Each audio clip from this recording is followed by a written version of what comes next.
আমার ভাই বাবারা, বন্ধুরা, পর্দার অন্তরালের আমার মা বোনেরা, শরীরটারে এমন শরীর বানান আমার আল্লাহ তাআলার ইবাদতের মাধ্যমে।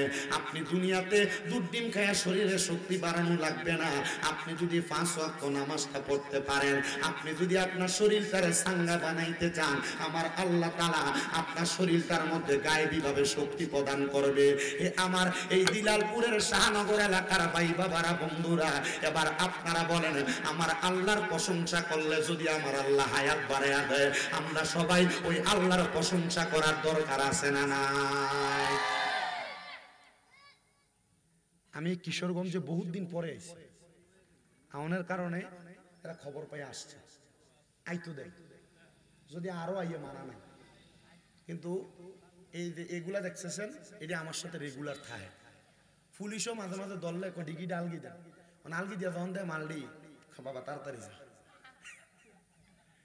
ডাহাই তো যদি ধরে ইডি দেখলো তাড়াতাড়ি যা না। বাজিতপুরে এর আগে আইসি, কিন্তু আমি আইতাম চাই না। ওই মোটামুটি কাহিনী হইলো, আননের আগে হুজুর খুব সুন্দর দুলাভাইয়ের মতো আদর যত্ন করে আনে, যাওয়ানোর সময় হাদিয়াটা খামে কম ঢুকিয়ে দিয়া হুজুর জান না, হুজুর কালেকশন হয়েছে না, এর লাগে মূলত আই না।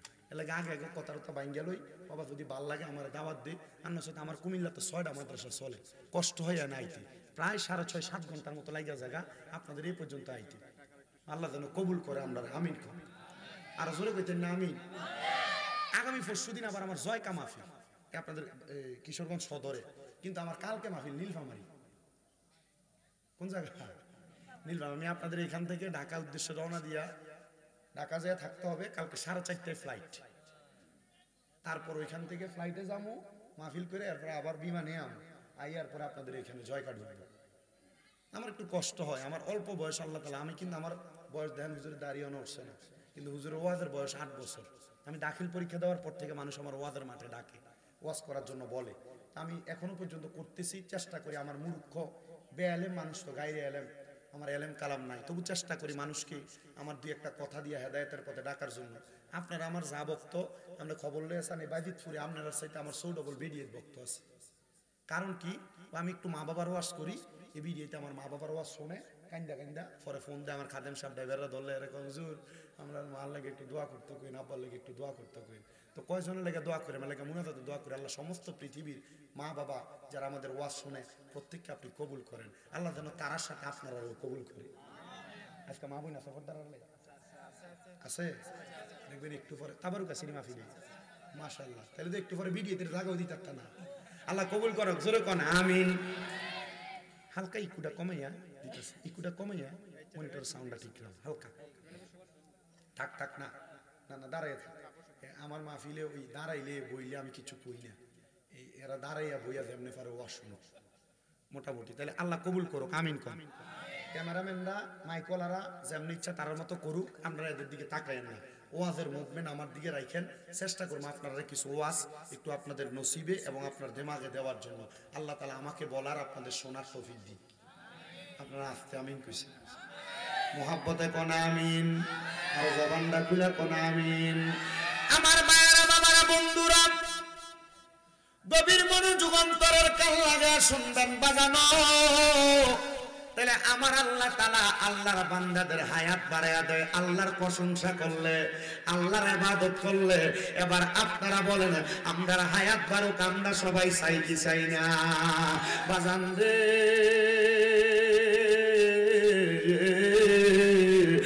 আমার শাহনগর এলাকার ভাই বাবারা বন্ধুরা, তাহলে আমার আল্লাহ নিয়ামত দেয় 4টা। 1 নাম্বার পাইলাম আল্লাহর প্রশংসা করলে আমার আল্লাহ তাআলা ওই বান্দার হায়াত বাড়ায়া দেয়। সাহাবায়ে কেরাম কই ইয়া রাসূলুল্লাহ, ইয়া হাবিবাল্লাহ, নবী গো আপনার কাছে জানতে চাই আমার আল্লাহ তাআলা আর কি নিয়ামত দান করে? আমার নবী কয় আমার আল্লাহর প্রশংসা যে বান্দা করে, ওই বান্দা যদি কঠিন কোনো বিপদের মধ্যে থাকে, আমার আল্লাহ তাআলা কঠিন বিপদ থেকে ওই বান্দারে উদ্ধার করে কইরা দেয়। নবী গো আমার আল্লাহ আর কি কি পুরস্কার দান করে। আমার নবী কয় ওই বান্দা যদি কঠিন কোন রোগের মধ্যে আক্রান্ত থাকে আমার আল্লাহ তাআলা ওই বান্দারে কঠিন রোগ থেকে উদ্ধার কইরা দেয়। নবী গো আর কোন পুরস্কার দান করে। আমার নবী কয় বান্দা যদি অভাব অনটনে থাইকা রিজিক নাই রিজিকের জন্য দোয়া করে আমার আল্লাহর প্রশংসা করার কারণে আমার আল্লাহ তাআলা বান্দারে রিজিক দিয়া পুরস্কার দান করে।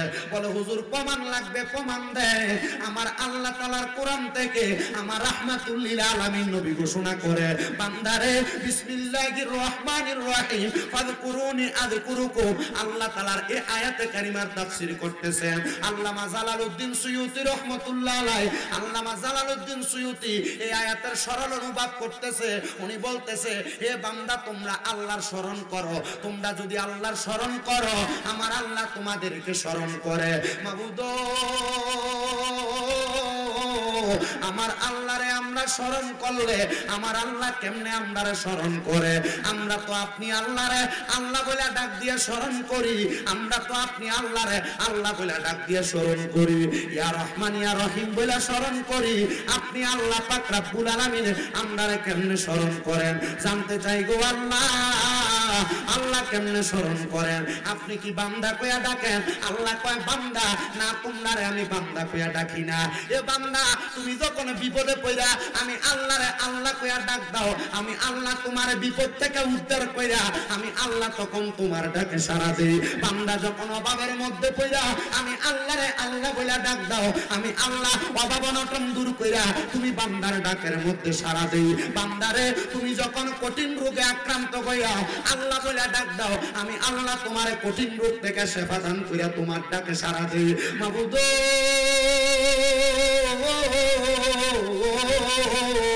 আমরা তো নামাজ পড়ি না, আমরা তো তোমার ইবাদত করি না। আল্লাহ দুনিয়ার জমিনের মধ্যে কোন মানুষ যদি কোন অফিস আদালত কোম্পানির মধ্যে চাকরি করে একদিন ডিউটিতে না গেলে তার বেতন বন্ধ হয়ে যায়। আল্লাহ আমরা যে তোমার নামাজ পড়ি না, রোজা রাখি না, ইবাদত করি না, কই তুমি তো আমরার চোখ গুলারে কানা বানাও না, আমরার হাত গুলারে লুলা বানাও না, আমরার পা গুলারে ল্যাংড়া বানাও না।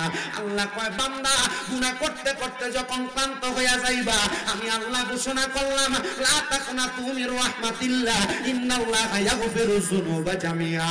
বান্দা আমি আল্লাহর রহমত থেকে নিরাশ হইও না, ইন্নাল্লাহা নিশ্চয় আমি আল্লাহ ইয়াগফিরুয যুনুবা জামিআ সকল প্রকার বড় বড় গুনাহগুলো ক্ষমা করে দেয়। ইন্নাহু হুয়াল গফুরুর রহিম নিশ্চয় তিনি আল্লাহ যিনি ক্ষমাশীল এবং দয়ালু। আমি জানতে চাই ও আমার আজকে এই বাজিতপুরের দিলালপুরের অন্তর্গত শাহনগর এলাকার ভাই বাবারা গো, আমার আল্লাহরে যদি আল্লাহ বলে ডাকলে আমার আল্লাহ তাআলা বান্দারে এত সহযোগিতা করে।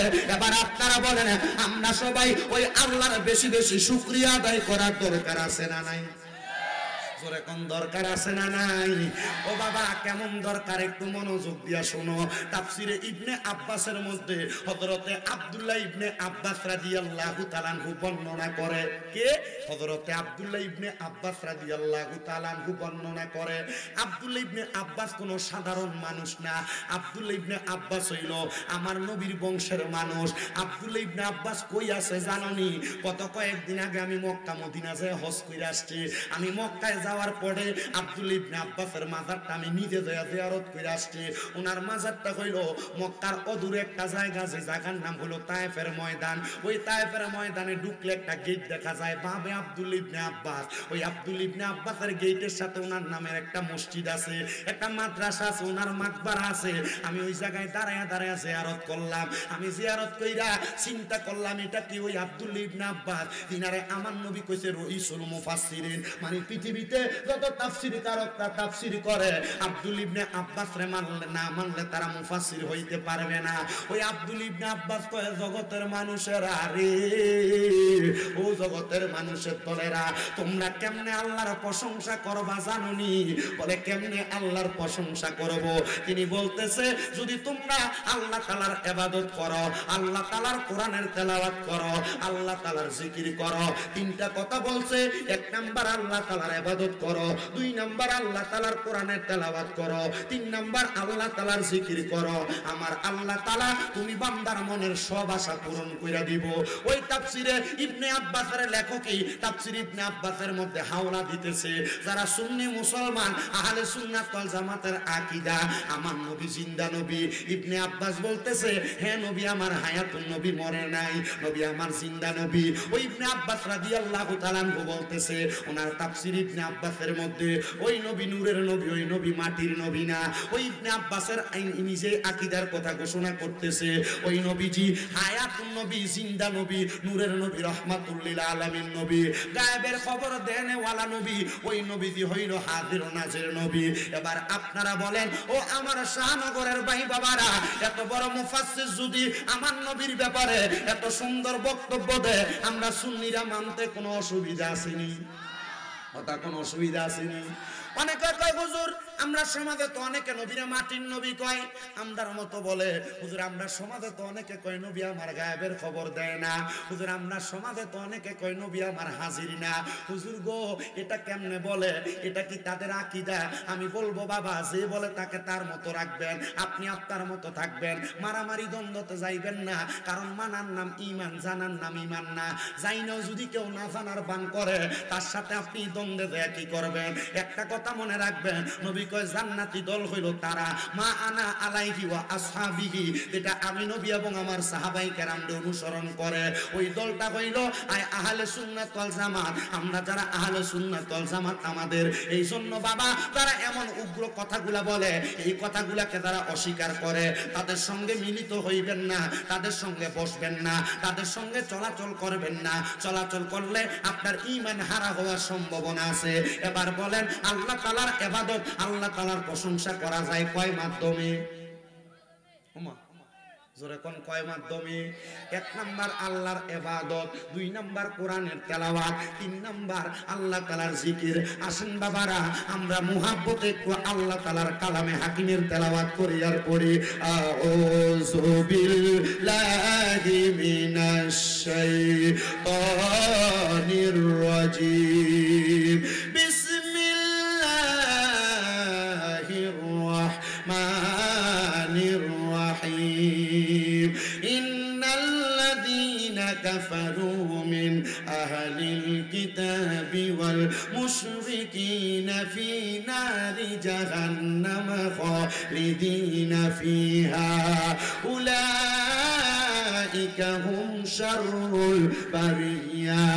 ইন্নাল্লাযীনা আমানু ওয়া আমিলুস সালিহাতি উলাইকা হুম খায়রুল বারিয়া।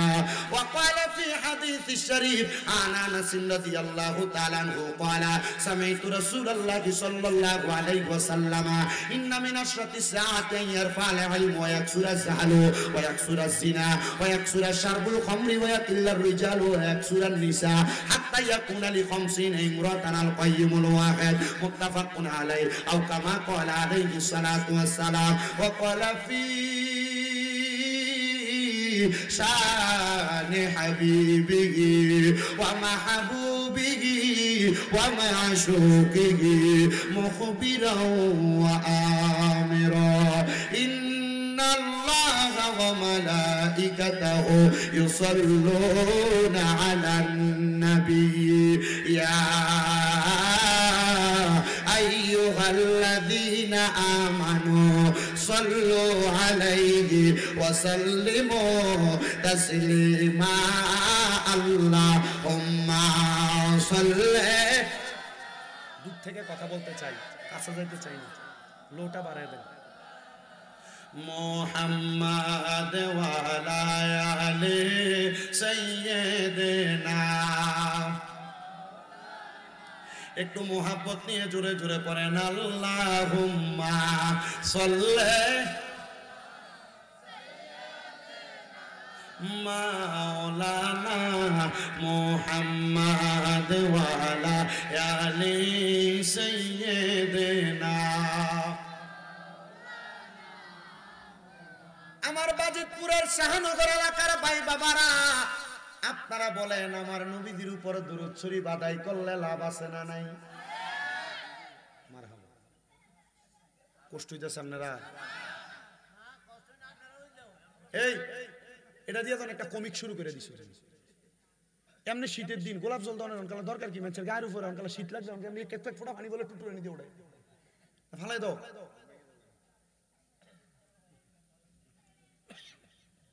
দেওয়া বালা কাম, কিন্তু এটা হলো এদের শয়তানি করতেছে। শয়তান ছুটিতে গেছি কি আরে দায়িত্ব দিয়া। আল্লাহ কবুল করুক, আমরা আমিন কন। শয়তানের ওয়াসওয়াসা থেকে আল্লাহ আমাদেরকে হেফাজত করুক, আমিন কন। আমার ভাইয়েরা, বাবারা, বন্ধুরা, আপনারা বলেন আমার নবীদের উপরে দুরূদ শরীফ আদায় করলে লাভ আছে না নাই? কেমন লাভ যদি প্রশ্ন করে আপনারা বলবেন বহুত লাভ। কিন্তু আমার নবী কি বলে একটু মনোযোগ দিয়া শোনেন। আমার নবী কই, উম্মত আমি নবীর প্রতি যেই ব্যক্তি একবার মুহাব্বত নিয়ে দুরূদ শরীফ পড়বে, আমার আল্লাহ তাআলা জান্নাতের ভিতরে তার নামের উপর একটা গাছ লাগাইব। কি লাগাইব?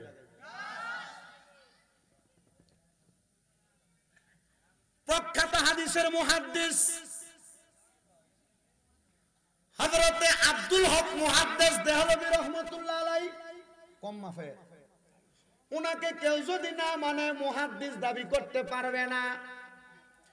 উনি এই হাদিসের ব্যাখ্যা করতে যে উনি বর্ণনা দেয়, জগতের মানুষ একবার দুরূদ পড়লে যদি আল্লাহ জান্নাতে একটা গাছ লাগায়, তুমি যদি বারবার দুরূদ শরীফ পড়ো তাহলে তোমার নামে জান্নাতে বারবার গাছ লাগানো হইব।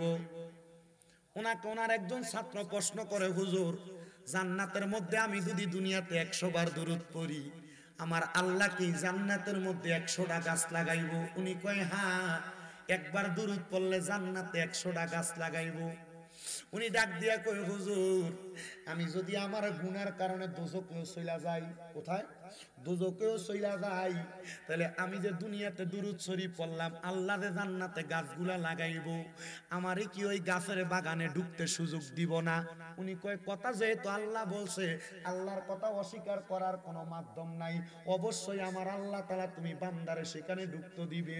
ওই ছাত্র আব্দুল হক মুহাদ্দিস দেহলভীরে উত্তর দেয়, হুজুর যদি আমারে সুযোগ দেয় আমি তখন জান্নাতের ভিতরে ঢুকবো আর বলবো, জিবরাইল ফেরেশতা, আমার নামে তো আল্লাহ তাআলা জান্নাতে অনেকগুলা গাছ লাগাইছে, আমার ওই গাছের বাগানে নিয়ে চলো। তখন আমি বান্দা ওই গাছের বাগানের মধ্যে ঢুইকা আমার আল্লাহরে বলবো, আল্লাহ আপনি যেহেতু আমি দুরূদ পড়ার কারণে আমার নামে জান্নাতের মধ্যে এতগুলা গাছ লাগাইছেন, আল্লাহ এই গাছগুলা যেহেতু আপনি লাগাইছেন, আপনি আল্লাহ তো ইনসাফ দেনেওয়ালা, আপনি যে গাছগুলা লাগাইছেন আমার জায়গায় তো লাগাইছেন, অন্যের জায়গায় তো গাছগুলা লাগান নাই। আল্লাহ গাছগুলা যেহেতু জান্নাতে আছে, আমি আমার আমল আকলাকের কারণে তো জাহান্নামে যাইমু, আমার গাছগুলা জান্নাতে থাকবে। আল্লাহ আমার গাছগুলা যেহেতু জান্নাতে, আমি বান্দা জান্নাত থেকে বাহির হইতাম না। বলে, কেন রে বান্দা? আল্লাহ যদিও আমি নেক আমল না করার কারণে দোজকি, আমি দুরূদ পড়া গাছ লাগানোর কারণে আমার গাছগুলা তো জান্নাতের ভিতরে আছে। আল্লাহ আমি ওই গাছের মালিকানাধীন এই জান্নাতের বাগানের ভিতরে থাকতে চাই। আল্লাহ কইবরে, ফেরেশতা উম্মতে মুহাম্মদী চালাক মানুষ, উম্মতে মুহাম্মদীরে আমি আল্লাহ তাআলা হিকমতের মাধ্যমে মাফ করে দিমু। যা যা যা আমার আখিরি নবী মুহাম্মদুর রাসূলুল্লাহ সাল্লাল্লাহু আলাইহি ওয়াসাল্লাম নবীর উপরে যেহেতু উম্মতেরা দুরূদ পড়া নিজের জীবনের গুনাহগুলা ঢাকনা দিতে চায়, আমি আল্লাহ তাআলার পেয়ারা হাবিব বললাম, ওই উম্মতে মুহাম্মদীর জীবনের গুনাহ মাফ কইরা তার জান্নাতের বাগানে জায়গা করে দিলাম। জোরে কোন সুবহানাল্লাহ। আমার নবী কই, উম্মত রে, যদি জান্নাতে যাইতে চাও আমি নবীর প্রতি মুহাব্বত কইরা দুরূদ শরীফ আদায় করো। আমার নবী শুধু এই কথা বইলা কান্ত হয় নাই, আমার নবী কই, উম্মত যেই ব্যক্তি আমি নবীর প্রতি যত বেশি দুরূদ শরীফ আদায় করবে রে, জান্নাতের ভিতরে ওই উম্মত আমি নবীর তত কাছাকাছি থাকবে। আমরা সুন্নিদেরকে অনেকেই বলে সুন্নিরা শুধু নবী নবী করে, সুন্নিরা শুধু নবী লইয়া ফইরা থাকে, সুন্নিরা নবী নবী করে। আমি বলবো, নবী নবী করি এই জন্য নবী আমার দুনিয়ার জমিনে আগমন করার আগে আলমে আরো হাতাইকা দুনিয়া থেকে বিদায় নিয়ে রওজা মুবারকে যাওয়ার আগ পর্যন্ত আমার নবী উম্মত করছে, আমার নবী উম্মত করছে। এখনো রওজা মুবারকে উম্মত কইয়া কান্দে। আমি জানতে চাই বাবারা, সেই নবীজি দুনিয়ার জমিনে আসার আগ থেকে আলমে আরো হাতাইকা নবী কইয়া ডাকছে, আমরা ওই নবীরে নবী কইয়া ডাকছে, কোনো সমস্যা আসেনি? জোরে কোন সমস্যা আসেনি? কিন্তু বাবা আমরা সুন্নিরা যখন নারায়ে রিসালাত ইয়া রাসূলুল্লাহর স্লোগান দেয়, বাংলা সমাজে এমন কিছু ফালতু বেটা আছে যারা ইয়া রাসূলুল্লাহ স্লোগান দেয়, ফালতু স্লোগান কয়। আসেনি? আমি বলবো আপনি যেই হন না কেন আপনার আকীদা আলাদা হইতে পারে। ইয়া রাসূলুল্লাহ কোন মুনাফিকের স্লোগান না, ইয়া রাসূলুল্লাহ কোন বেঈমানের স্লোগান না, ইয়া রাসূলুল্লাহ হলো ঈমানদারের স্লোগান। জোরে কোন সুবহানাল্লাহ। বন্ধু আমার, যারা বাংলাদেশে ইয়া রাসূলুল্লাহরে ফালতু স্লোগান কয়, আমি দেখছি এরা মদিনা শরীফের সামনে যায় নবীর রওজার সামনে লইয়া মুনাজাত ধরে খালি তাইয়া নবীর রওজার দিকে ফিরা দোয়া করে। আমি কই কি রে, এরা না আল্লাহর হাবিব রে ইয়া রাসূলুল্লাহ কোনটারে ফালতু কয়? এরা দি মদিনা শরীফের দিকে ফিরা ইয়া রাসূলুল্লাহ কয়ে কান্দে। বুঝলাম না। ওরে মদিনাওয়ালার দেশ আশেকে যখন যায়, কই জাগানো মদিনার রাখিয়াই তো চাই। এত মজার জায়গা, এত সুন্দর জায়গা, দেখলেই কইলজা শান্তি। আমি মদিনা শরীফ যখন গেছি নবীজির রওজার সামনে দাঁড়ায় বলছি, ইয়া রাসূলুল্লাহ নবী গো আপনার রওজায় আসছি, এখন আমার মনে একটা আশা, আপনারে আমি আমার শয়নে স্বপনে একবার দেখতাম। 2 নাম্বার আবদার করছি, ইয়া রাসূলুল্লাহ মাহফিলের ভিতরে গেলে কত আশেকরা রইলে আপনি নবীর দুরূদ শরীফ পড়ি, নবী গো এই আশেকদেরকে মরণের আগে একবার আপনার রওজা মুবারক আইনেন। আপনাদের জন্য আমি এই দোয়াটা করে আসছি। সেম দোয়াটা আল্লাহর কাবা ঘরে গিলাপ। এ বাবা এখান দিয়ে দেখেন 6-7টা পোলাপান, আব্বা না ধমক দিয়ে না। তোমরা যদি দুষ্টামি করো মানুষ তোমাদেরকে কিছু বলবে না, মানুষ তোমাদের মা বাবারে বলবে এটা কার ফুট। যখন তুমি দুষ্টামি করবা তখন তোমার বাপ মার বদনাম করবে। মনে রাখবাল আদাবু খৈরুম মিনাজ জাহাবি ওয়াল ফিদ্দাতি, আদব স্বর্ণরূপার চাইতে উত্তম। স্বর্ণরূপা টাকা দিয়ে কিনা যায়, কিন্তু বেদ ফেরে কিন্তু বাজারে কিনা যাবে না। কিন্তু আদব কিনতেন পারতেন না। আদব রাখেন, কথা বললেন না, চুপ করে শোনো। যদি ভালো লাগে মনোযোগ দিয়া কথাগুলা শোনো। এই কথাগুলা শুনলে তোমাদের ভালো হবে। এই কথাগুলা মনোযোগ দিয়া শোনো। পর্দার আড়ালে যে মা বোন আছেন একটু মনোযোগ দিয়ে শুনবেন। আর আপনারা যারা বয়স্ক মানুষ আছেন ডাইনে বামে লড়াচড়ি করেন, আপনারা একটু মনোযোগ দেন। ফ্যান্ডেলে যে মানুষ আছে আমি এদেরকে নিয়ে 2 একটা কথা বললে এই কথাগুলো আপনার কাজে লাগবে। কি কথা বলতেছি একটু মনোযোগ দিয়ে শুই না, এই কথাগুলোর উপরে আমল আখলাক করার চেষ্টা করেন, দেখবেন এটা আপনার জন্য দুনিয়া এবং আখেরাতের জন্য কামিয়াব হাসিল করতে পারবেন। উল্টাপাল্টা ডাইনে বামে তাকাইয়া দুষ্টামি করে মোবাইল টিপা সময় নষ্ট করার দরকার নাই। তো যেই জায়গাটা বলতেছিলাম, নবী রওজায় যায় বলছি, ইয়া রাসূলুল্লাহ আপনার রওজা মুবারক সালাম দেওয়া আমার মনে সবচেয়ে বড় আশা ছিল। এখন আমি আপনার রওজায় সালাম দিছি, এখন আমার আশা হইল আপনি নবীরে আমি আমার 2 চোখ দিয়ে দেখতাম। আর 2 নাম্বার আমি নবীরে কইছি, ইয়া রাসূলুল্লাহ আমি ওয়াজ মাহফিলে কত জায়গায় আপনি নবীরে সালাম দেই, দুরূদ শরীফ পড়ি, নবী গো কত মানুষ টাকা পয়সার লাগে মক্কা মদিনা আসতে পারে না, আপনি তারারে আপনার রওজা মুবারকে একবার হইলো আইনেন। আমি এই দোয়াটা আল্লাহর কাবা ঘরের গিলাপ ধরে কইছি, আল্লাহ তোমার কত বান্দারা বাংলাদেশে মক্কা মদিনার কথা শুইনা কান্দে, স্মরণ করে কান্দে। আল্লাহ এরা মসজিদের ভিতরে টাইলসে সেজদা দেয়, আল্লাহ এরা নামাজের মুসল্লায় সেজদা দেয়, আল্লাহ তুমি তারারে তোমার কাবা ঘরের সামনে আইনো। আল্লাহর কসম কাবা ঘরের সামনে আমি দেখছি যারাই ঢুকতেছে শুধু ঢুকা চোখের পানি মুছে। আমি আমার লগের আপনাদের কিশোরগঞ্জের এক ছেলের জিগাইলাম, জাকারিয়া কান্দুস কি লেগা? তো ভাই কাবা ঘরের দিকে চাইলাম আমার চোখের পানি এই কারণে পরে আমার মা বাপ বড় কষ্ট করে আমার বিদেশ পাঠাইছে। ভাই আমার আব্বা আমার এয়ারপোর্টে নামাই দেওয়ার সময় কইছে, পুত্রে সৌদি আরব যেহেতু যাস আমার টাকা পয়সা দেওয়া লাগতো না, আমরা মরণের আগে একবার মক্কা মদিনা দেখাইস। জাকারিয়া কয়, হুজুর আমার আম্মার আব্বা, আমার আম্মাটা মারা গেছে আমি বিদেশ আবার 3 মাস মাথায়, আমার আব্বাটা মারা গেছে বিদেশ আবার 6-7 মাসের মাথায়। হুজুর আমার ব্যাংকের টাকার অভাব নাই, কিন্তু আমার মা বাপ নাই। আমি মক্কার সামনে আইলে আমার মার কথা মনে হয়, আমি মদিনার সামনে গেলে আমার মার কথা মনে হয়। হুজুর আমার টাকা পয়সা আছে কিন্তু আমার মা বাপ নাই। খোদার কসম ওই মদিনা শরীফ এত সুন্দর, মক্কার কাবা ঘরটার সামনে নিয়ে নামাজ পড়তে পারলে আশিকের কলিজা ঠান্ডা হয়ে যায়। এবার বলেন আমরা ওই মদিনা যাইতে চাই কি চাই না? একটু মোহাব্বতে আমার সাথে পড়েন, মদিনাওয়ালার দেশত আশিক যখন যায়, কইল জাগানো মদিনা রাখিয়াই তো চাই। চট্টগ্রামের একজন শায়ের নূর সাজ্জাদ অত্যন্ত সুন্দরভাবে চিটাঙ্গের ভাষায় লেখছে, আমার সাথে একটু মোহাব্বতে পড়েন। আরে মদিনাওয়ালার দেশত আশিক যখন যায়, কইল জাগানো মদিনা রাখিয়াই তো চাই, কইল জাগানো মদিনা রাখিয়াই তো চাই। হইতো পারি আসলি যারা ওই মদিনায়, মদিনা না মদিনা সায়াইলো নাকি সায়াইলো জান্নাত। হইতো পারি তারা যারা আসলি মদিনাত, মদিনা সায়াইলো নাকি সায়াইলো জান্নাত। খোদার দুনিয়া তার সাইবারে কিছু নাই, খোদার দুনিয়া তার সাইবারে কিছু নাই, কইল জাগানো মদিনা রাখিয়াই তো চাই, কইল জাগানো মদিনা রাখিয়াই তো চাই। মদিনাওয়ালার দেশে আশিক যখন যায়, কইল জাটাও মদিনা রাখিয়াই তো চাই। লাওয়ারিস নয় গুনাহগারের হাসরের মাদত, লাওয়ারিস নয় গুনাহগারের হাসরের মাদত। রহমতের চাদর যখন মুস্তাফার আতত, লাওয়ারিস নয় গুনাহগারের হাসরের মাঠে, রহমতের চাদর যখন মুস্তাফার হাতে, রহমতের চাদর যখন মুস্তাফার হাতে। কোথায় যাইব উম্মত ওয়ালা উম্মত ফালাই, হটে যাইব উম্মত ওয়ালা উম্মত ফালাই, হইল জাগানো মদিনা রাখিয়াই তো চাই, হইল জাগানো মদিনা রাখিয়াই তো চাই। আমার এই শাহনগরের বাবারা, ও আমার শাহনগরের মা বোনেরা, একটা কথা মনোযোগ দিয়া শুনবা, ওই মদিনার নবীরে যদি অন্তর থেকে মুহাব্বত নিয়ে সালাম দাও, আমার নবী কয় যে যত বেশি দুরূদ পড়ব জান্নাতের ভিতরে, সেই ব্যক্তি আমি নবীর তত কাছাকাছি থাকবো।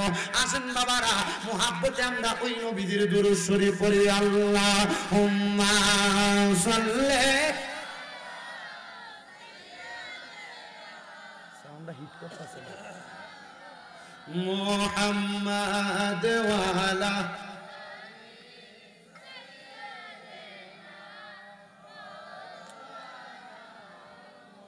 জগৎ পাগল কাবার জন্য, কাবা পাগল মাবুদে, আমার মাবুদ পাগল দয়াল নবীজির, নবীজি পাগল উম্মতের। আল্লাহুম্মা সাল্লি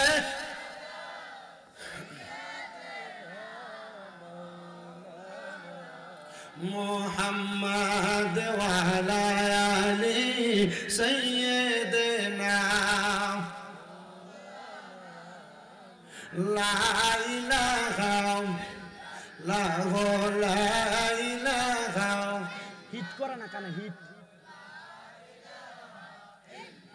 হাসবি রব্বি জাল্লাল্লাহ মা ফি কলবি গায়রুল্লাহ, বলেন হাসবি লা মা ফি কলবি গায়রুল্লাহ। নূরে মুহাম্মদ পর লা ইলাহা ইল্লাল্লাহ, লা ইলাহা ও লা ইলাহা। হায়রে নামাজ রোজা চাই রোহনা, কেহ মা বাবার খেদমত চাই রোহনা, আমার নবীর দুরূদ বইল না, বলেন নবীর, আমার নবীও তোমায় বলবে না। লা ইলাহা ইল্লাল্লাহ, লা ইলাহা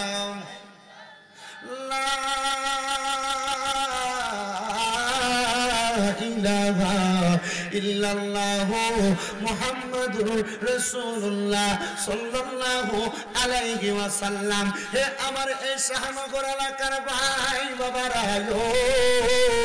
ও আমার পর্দার অন্তরালের মা বোনেরা, একটু মনোযোগ দিয়া বয়ানটা শ্রবণ করার চেষ্টা করবেন। আপনারা যারা এই মাহফিলে আসছেন, কমিটি যেহেতু তাবারুকের ব্যবস্থা করেছে, আপনাদেরকে যদি প্রশ্ন করা হয়, আমার ভাইয়েরা বাবারা, আপনারা কি তাবারুকের লোক করে মাহফিলে আসছেন? আপনারা বলবেন হুজুর না না, আমরা তাবারুকের লোক করে মাহফিলে আসি নাই। ও শাহনগরের যুবকের দলেরা, ও আমার দাড়ি পাকা মুরব্বী বাবারা, কেন তোমরা দুনিয়াতে এই জান্নাতের বাগান মাহফিলের ভিতরে আসলা? সবাই উত্তর দিবে হুজুর, আমার জীবনে এত গুনাহ, আমার গুনার খবর আমার মা জানে না, আমার গুনার খবর আমার বাপ জানে না। চিন্তা করে, গুনার খবর যদি মা বাবা জানতো, আমরা কিন্তু ফুট বলে পরিচয় দিত না। দাড়ি পাকা মুরব্বী বাবারা,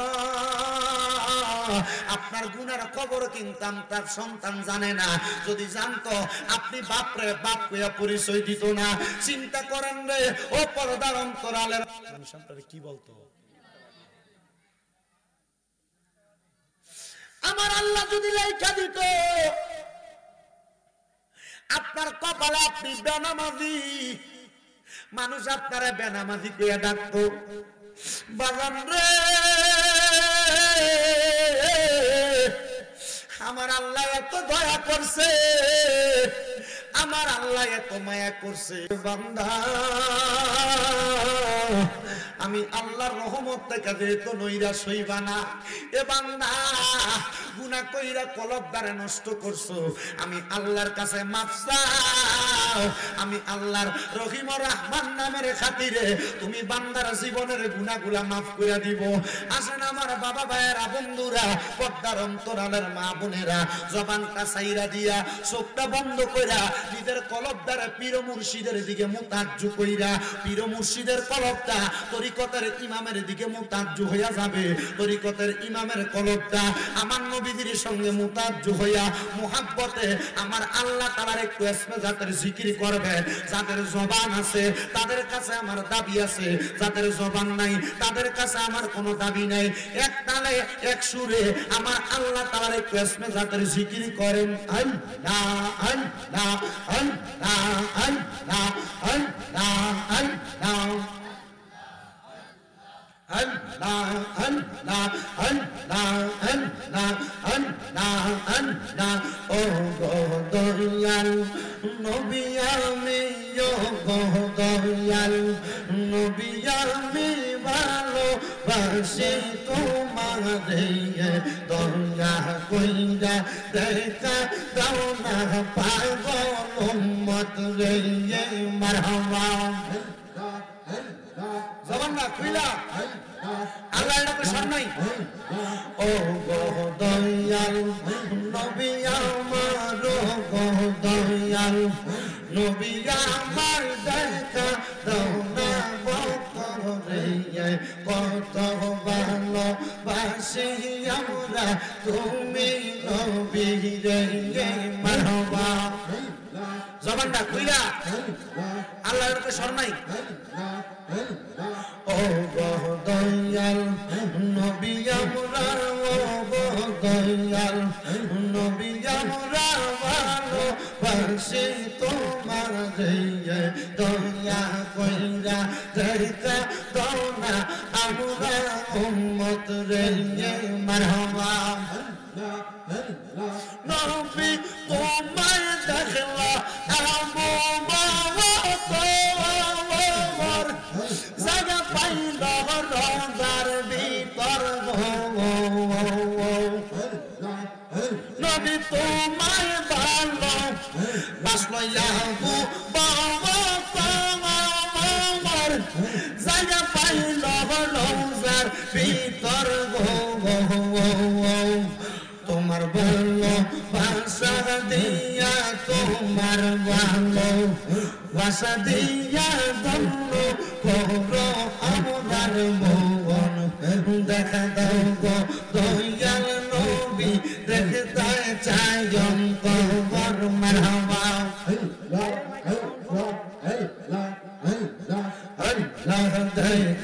দেন গো দয়াল নবী দেখা দেন গো দয়াল নবী দেখতে কান্দে এই অন্তর দেখা দিয়া শান্ত করে আসে কে অন্তর মারহাবা জবানটা খুইলা আল্লাহ নাকি সব নাই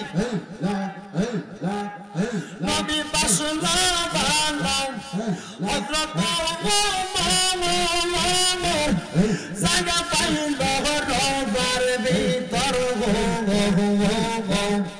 নবী বাসনা বানাও আবু বকর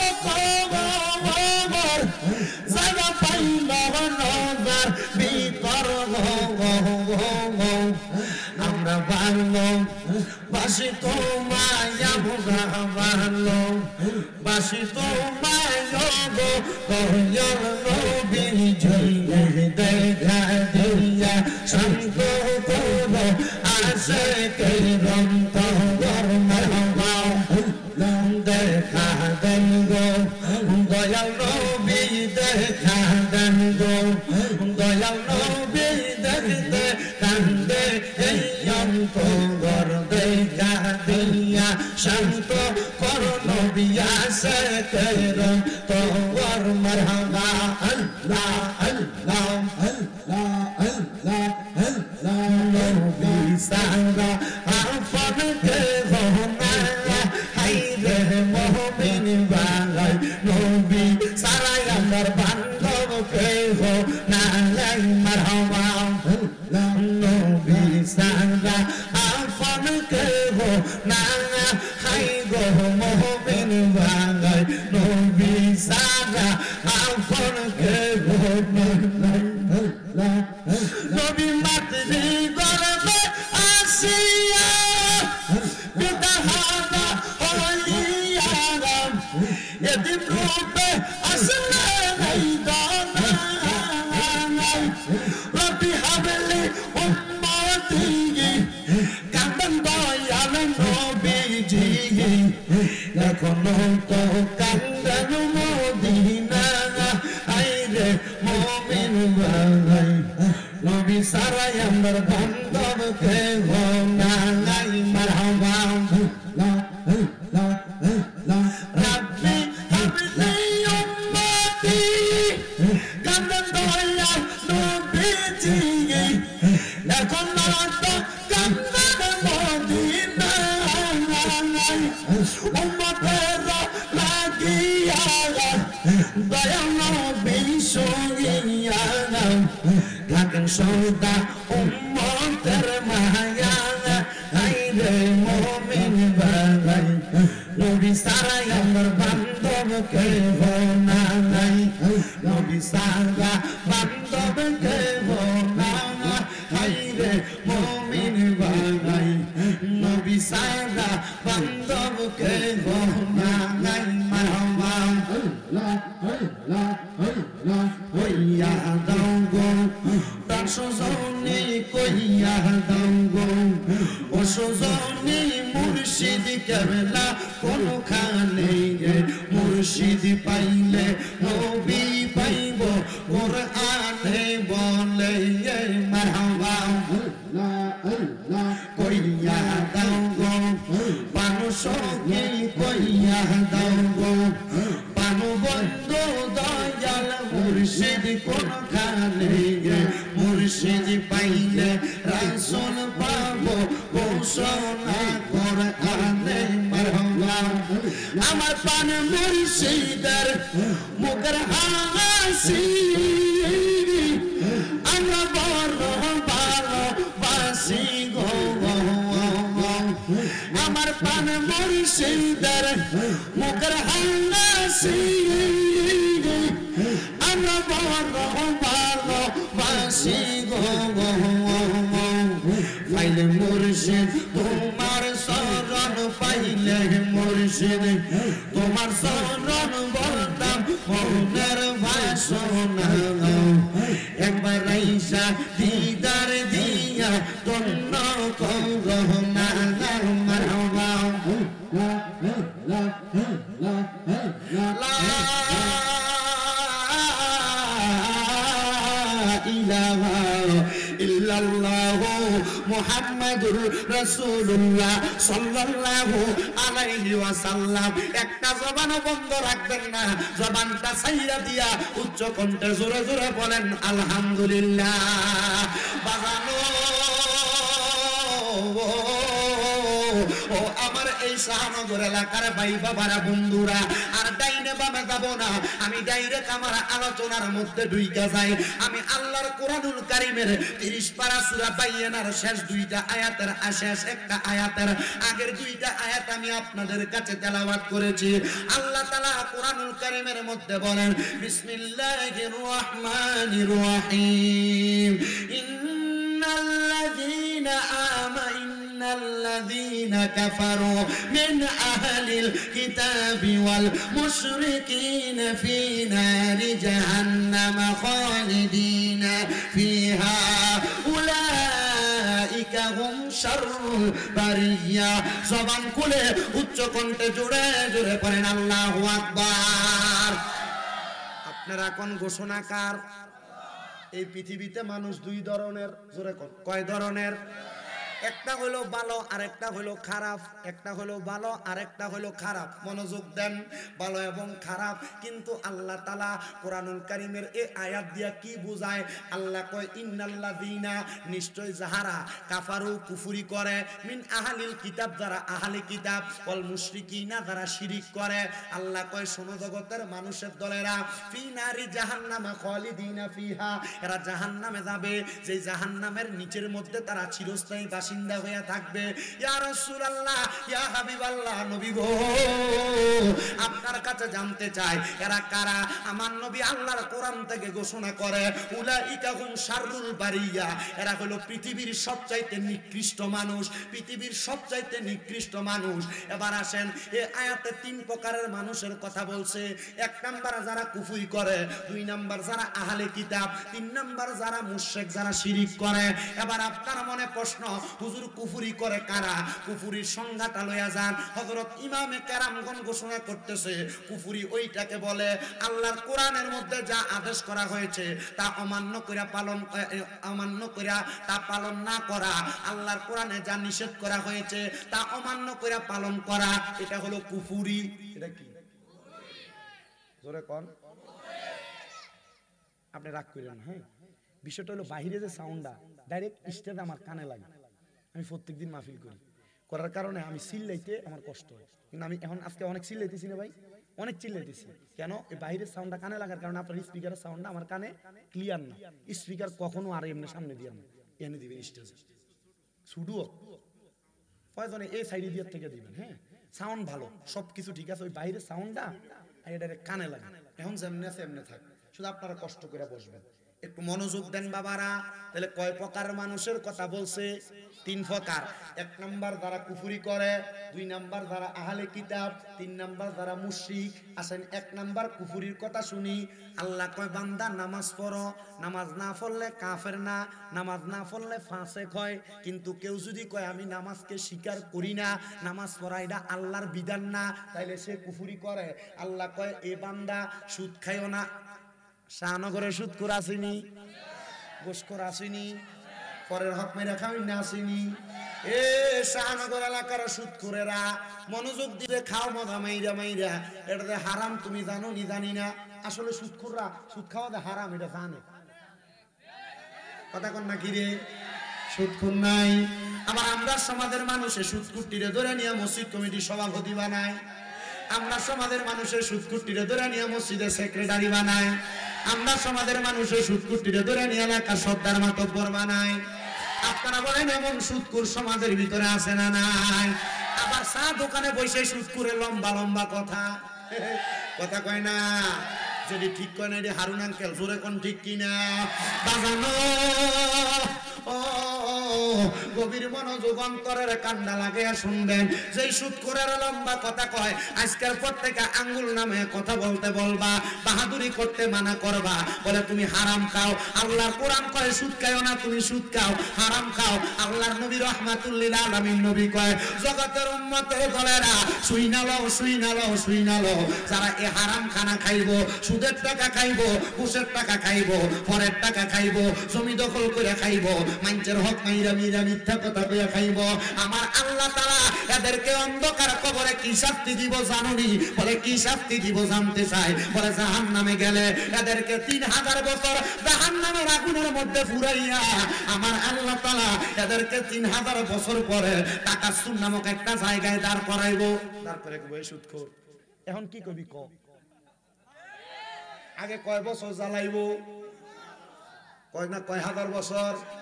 জাহান্নামের আগুনের রং হলো 3টা। কয়টা? আগে ওয়াজ একটু সুদখোর আর আগে একটু কই আর পরে আমার ওয়াজ আছে কেমন? কষ্টজন হইতো না আপনারা? একটু মনোযোগ দিয়া শোনেন।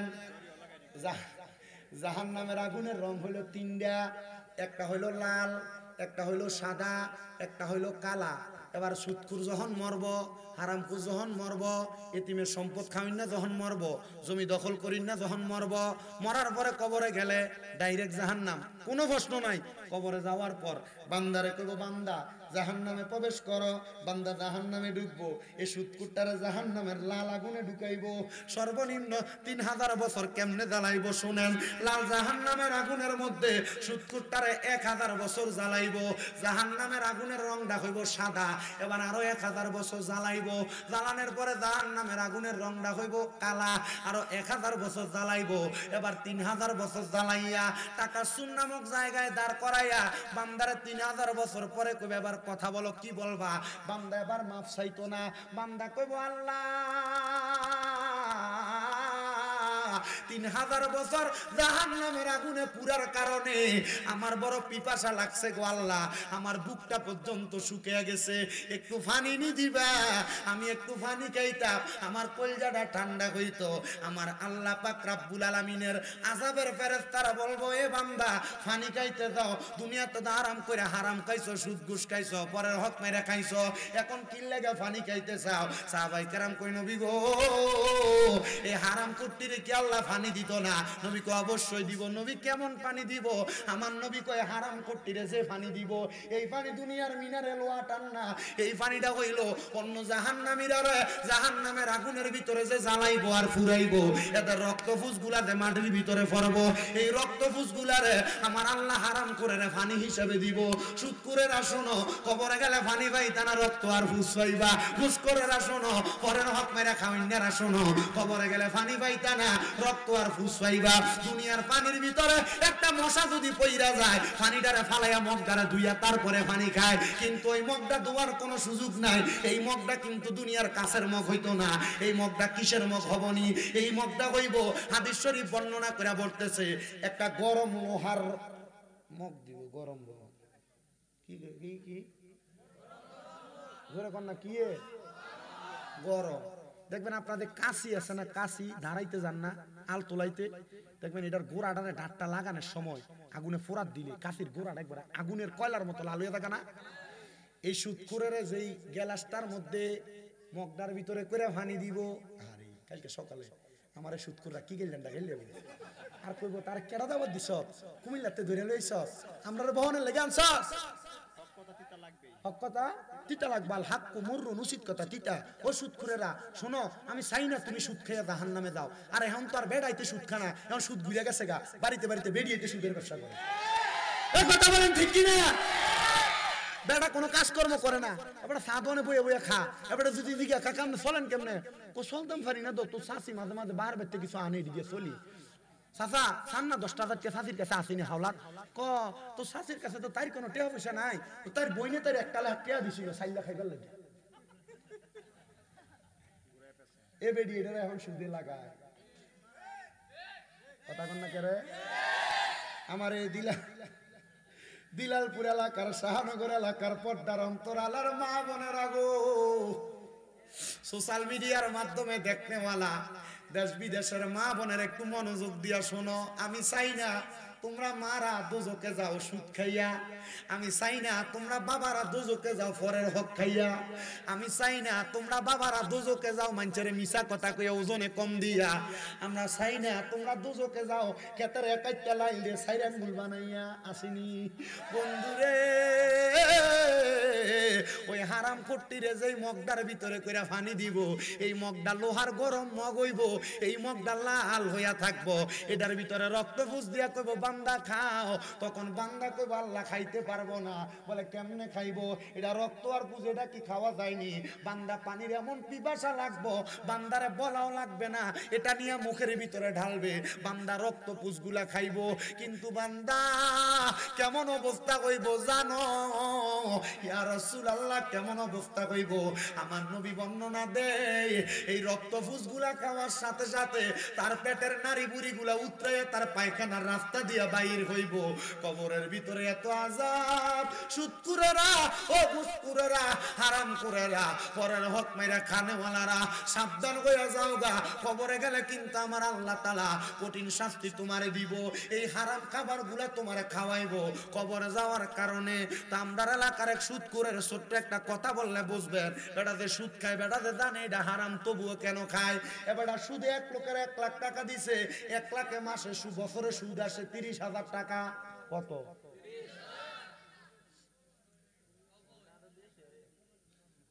সর্বনিম্ন। ভাই সাহেব, আপনারা যদি কথাই করতে আপনারা ওয়াজ করেন আল্লাহ। এবারে জানে সুদ খাওয়া কি হারাম।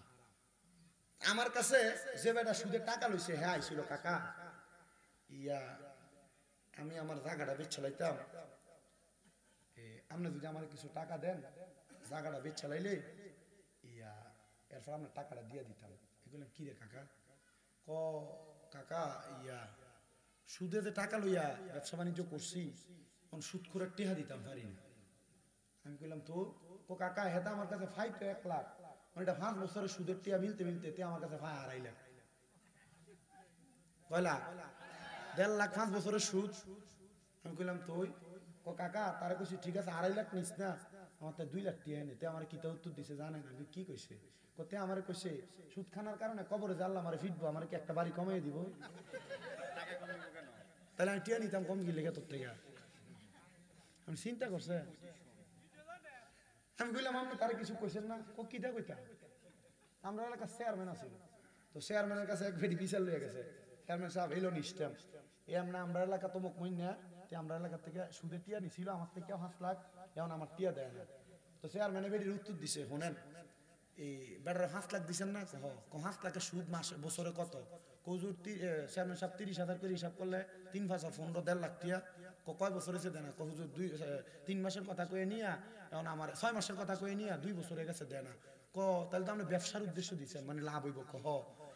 তো ব্যবসার ভিতরে তো লাভ লস আসেই, তো এটা আপনার লস হয়েছে আর কি। লাভ তো দেয় না, আসলে দেয় না। ব্যবসার ভিতরে তো মাঝে মাঝে লসটা লই, মানে যেটা পুঁজি, ব্যবসাটার পুঁজিটা তো লই আম জানা লস হয়ে গেছে। কি বিচার হইছে? কথা কন না কেরে? কি বিচার হইছে? গভীর মনোযোগ দেন। যে তো উচিত বিচার হয়েছে আপনারাই বলছেন, এবার আপনারা বলেন আল্লাহর কোরআন কয় সুদ খাওয়া হারাম। কি? সুদ খাওয়া হারাম। কেউ যদি বলে আমি জানি না, এমন কোন সুদখোর নাই এটা হারাম জানে না, সে জানে তবুও জান না খায়। আল্লাহর নবী কয় কেউ যদি হারামদারে হারাম জান না খায়, তাহলে এটা কুফরি। এই কুফরি যারা করে তারা ঠিকানা দোজখ। নবী গো, আর কারা? আমার নবী কয় যারা চুরি করে, এরা জানে চুরি করা হারাম, তবু এরা চুরি করে। এই চুরি করার কারণে এটা কুফরি।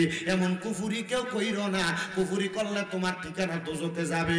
এবার ভাইরা, বাবারা, বন্ধুরা, যারা সুদ খায় এবং যারা সুদ দেয় তাদের ব্যাপারে একটা হাদিস শরীফ শুনেন। আল্লাহর নবী কয় এই সুদ খাওয়া, সুদ দেওয়ার মাঝে সর্বনিম্ন যেই গুনাহ, এই গুনাহটা হইল একটা ব্যক্তি সুদ খাওয়ার কারণে তার মায়ের সাথে 70 বার জিনা করলে, মিলামিশা করলে যেই গুনাহ হইব, 1 টাকা সুদ খাইলে আমল নামায় সেই গুনাহটা হইব। বন্ধুরে, আপনি আপনার স্ত্রীর সাথে যে মিলামেশাটা করেন, যদি 1 টাকা সুদ খান, তাহলে আপনার নবী তুলনা করছে মাল লগে মিলামেশা করার মতো গুনাহ আপনার হইব। সুদকুরেরা হারাম করার একটু বুঝা শুই না সুদ খাইও, হারাম খাইও, পরের টাকা মাইরে মাইরে খাইও, তাহলে কবরে গেলে শাস্তি কিন্তু তোমার কম হবে না। যারা সুদের উপরে টাকা নিয়ে ব্যবসা করে, আপনারা মনে করতেছেন হুজুর এটা কি আমরা গুনাহ হইব? হ্যাঁ গুনাহ হইব। পারলে মানুষের বাড়িতে মুনি দিবেন, বাথরুম সাফ করে ভাত খাইবেন, তবুও কোনোদিন সুদের টাকা নিয়ে ব্যবসা করবেন না। বলে হুজুর কেন? কারণ এই হারাম দিয়া শুরু করলে যা ইনকাম করবেন সব আপনার হারাম হবে। মুসলমান বলে হুজুর গো, তাহলে যারা সুদ খায়, তারা সুদ দেয়, তারাই শুধু গুনাহগার। আমার নবী কয় না, সুদের টাকা লেনদেনের সময় ইষ্টময় নেই। নবী কয় যারা কাতে, যারা সুদের টাকার লেখালেখি সিস্টেমের ভিতরে লেখালেখি করে, সুদ খাইয়া যে গুনাহ কামাই করব, এই সুদের টাকার কথা যে ব্যক্তি সিস্টেমের ভিতরে লিখে দিব, এই ব্যক্তি সমান গুনাহগার হইব। নবী গো আর কে? আমার নবী কয় শোনো দুনিয়ার মানুষের দলেরা, কেউ 1 লাখ টাকা দেওয়ার সময় এলাকার ময়মুরব্বীরে ডাকিয়া সাক্ষী রাখে সুদে টাকা দিছে। এবার এই ময়মুরব্বী যারা সুদের টাকার সাক্ষী হইব, আল্লাহর কসম সুদ খাইয়া যে গুনাহগার হইব, সাক্ষী হইলে একই গুনাহগার হইব।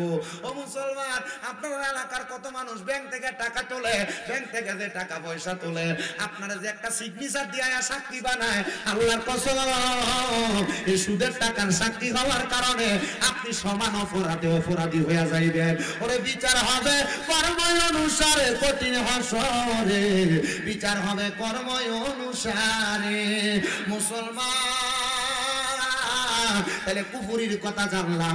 আল্লাহর হাবিব মুহাম্মদুর রাসূলুল্লাহ সাল্লাল্লাহু আলাইহি ওয়াসাল্লাম নবী জানিয়া আমরার কাছে আসছে, এগুলার যদি কেউ মানে তাইলে সেই ব্যক্তি ইমানদার, কেউ যদি অস্বীকার করে তাহলে সেই ব্যক্তি হলো বেঈমান। বলে হুজুর আল্লাহর নবী সর্বপ্রথম আমরার কাছে কেমনে আসছে? আল্লাহ কয় কদ জাআকুম মিনাল্লাহি নূরুন ওয়া কিতাবুম মুবিন। আল্লাহর নবী তোমাদের কাছে আসছে একটা কিতাব হিকমত নিয়া, এবং এই দুনিয়ার জমিনের ভিতরে নূরে মুহাম্মদী হইয়া, নূরের নবী হইয়া দুনিয়াতে আসছে। আমরা যারা সুন্নি মুসলমান, আমরা ওই নবীরে নূরের নবী মানি। যদি কেউ বলে মানি না, তার সঙ্গে আমার কোনো সম্পর্ক নাই, সে তার মতো থাকবে, দলাদলি দ্বন্দ্ব তার মতো রাখবেন। আমরা মানবো, আমরা মুমিন, আমরা ইমানদার। বলে হুজুর কেউ তো বলে আমরার মতো মানুষ। আমি বলবো বাবা, আমরার মতো মানুষ তারা যে বলে, এটার পক্ষে একটা দলিল আছে। তারা কয় কুলিন্না মানা বাশারুম মিসলুকুম ইউহা ইলাইয়া। আল্লাহ তাআলা কোরআনুল কারীমে বলছে, নবী আপনি তারা বলেন আমি তো তোমাদের মতো একজন মানুষ, তবে তোমাদের মাঝে আর আমাদের মাঝে পার্থক্য হইল ইউহা ইলাইয়া, তোমাদের কাছে ওহী আসে না, আমার কাছে ওহী আসে। এই আয়াত কেন নাজিল হইছে?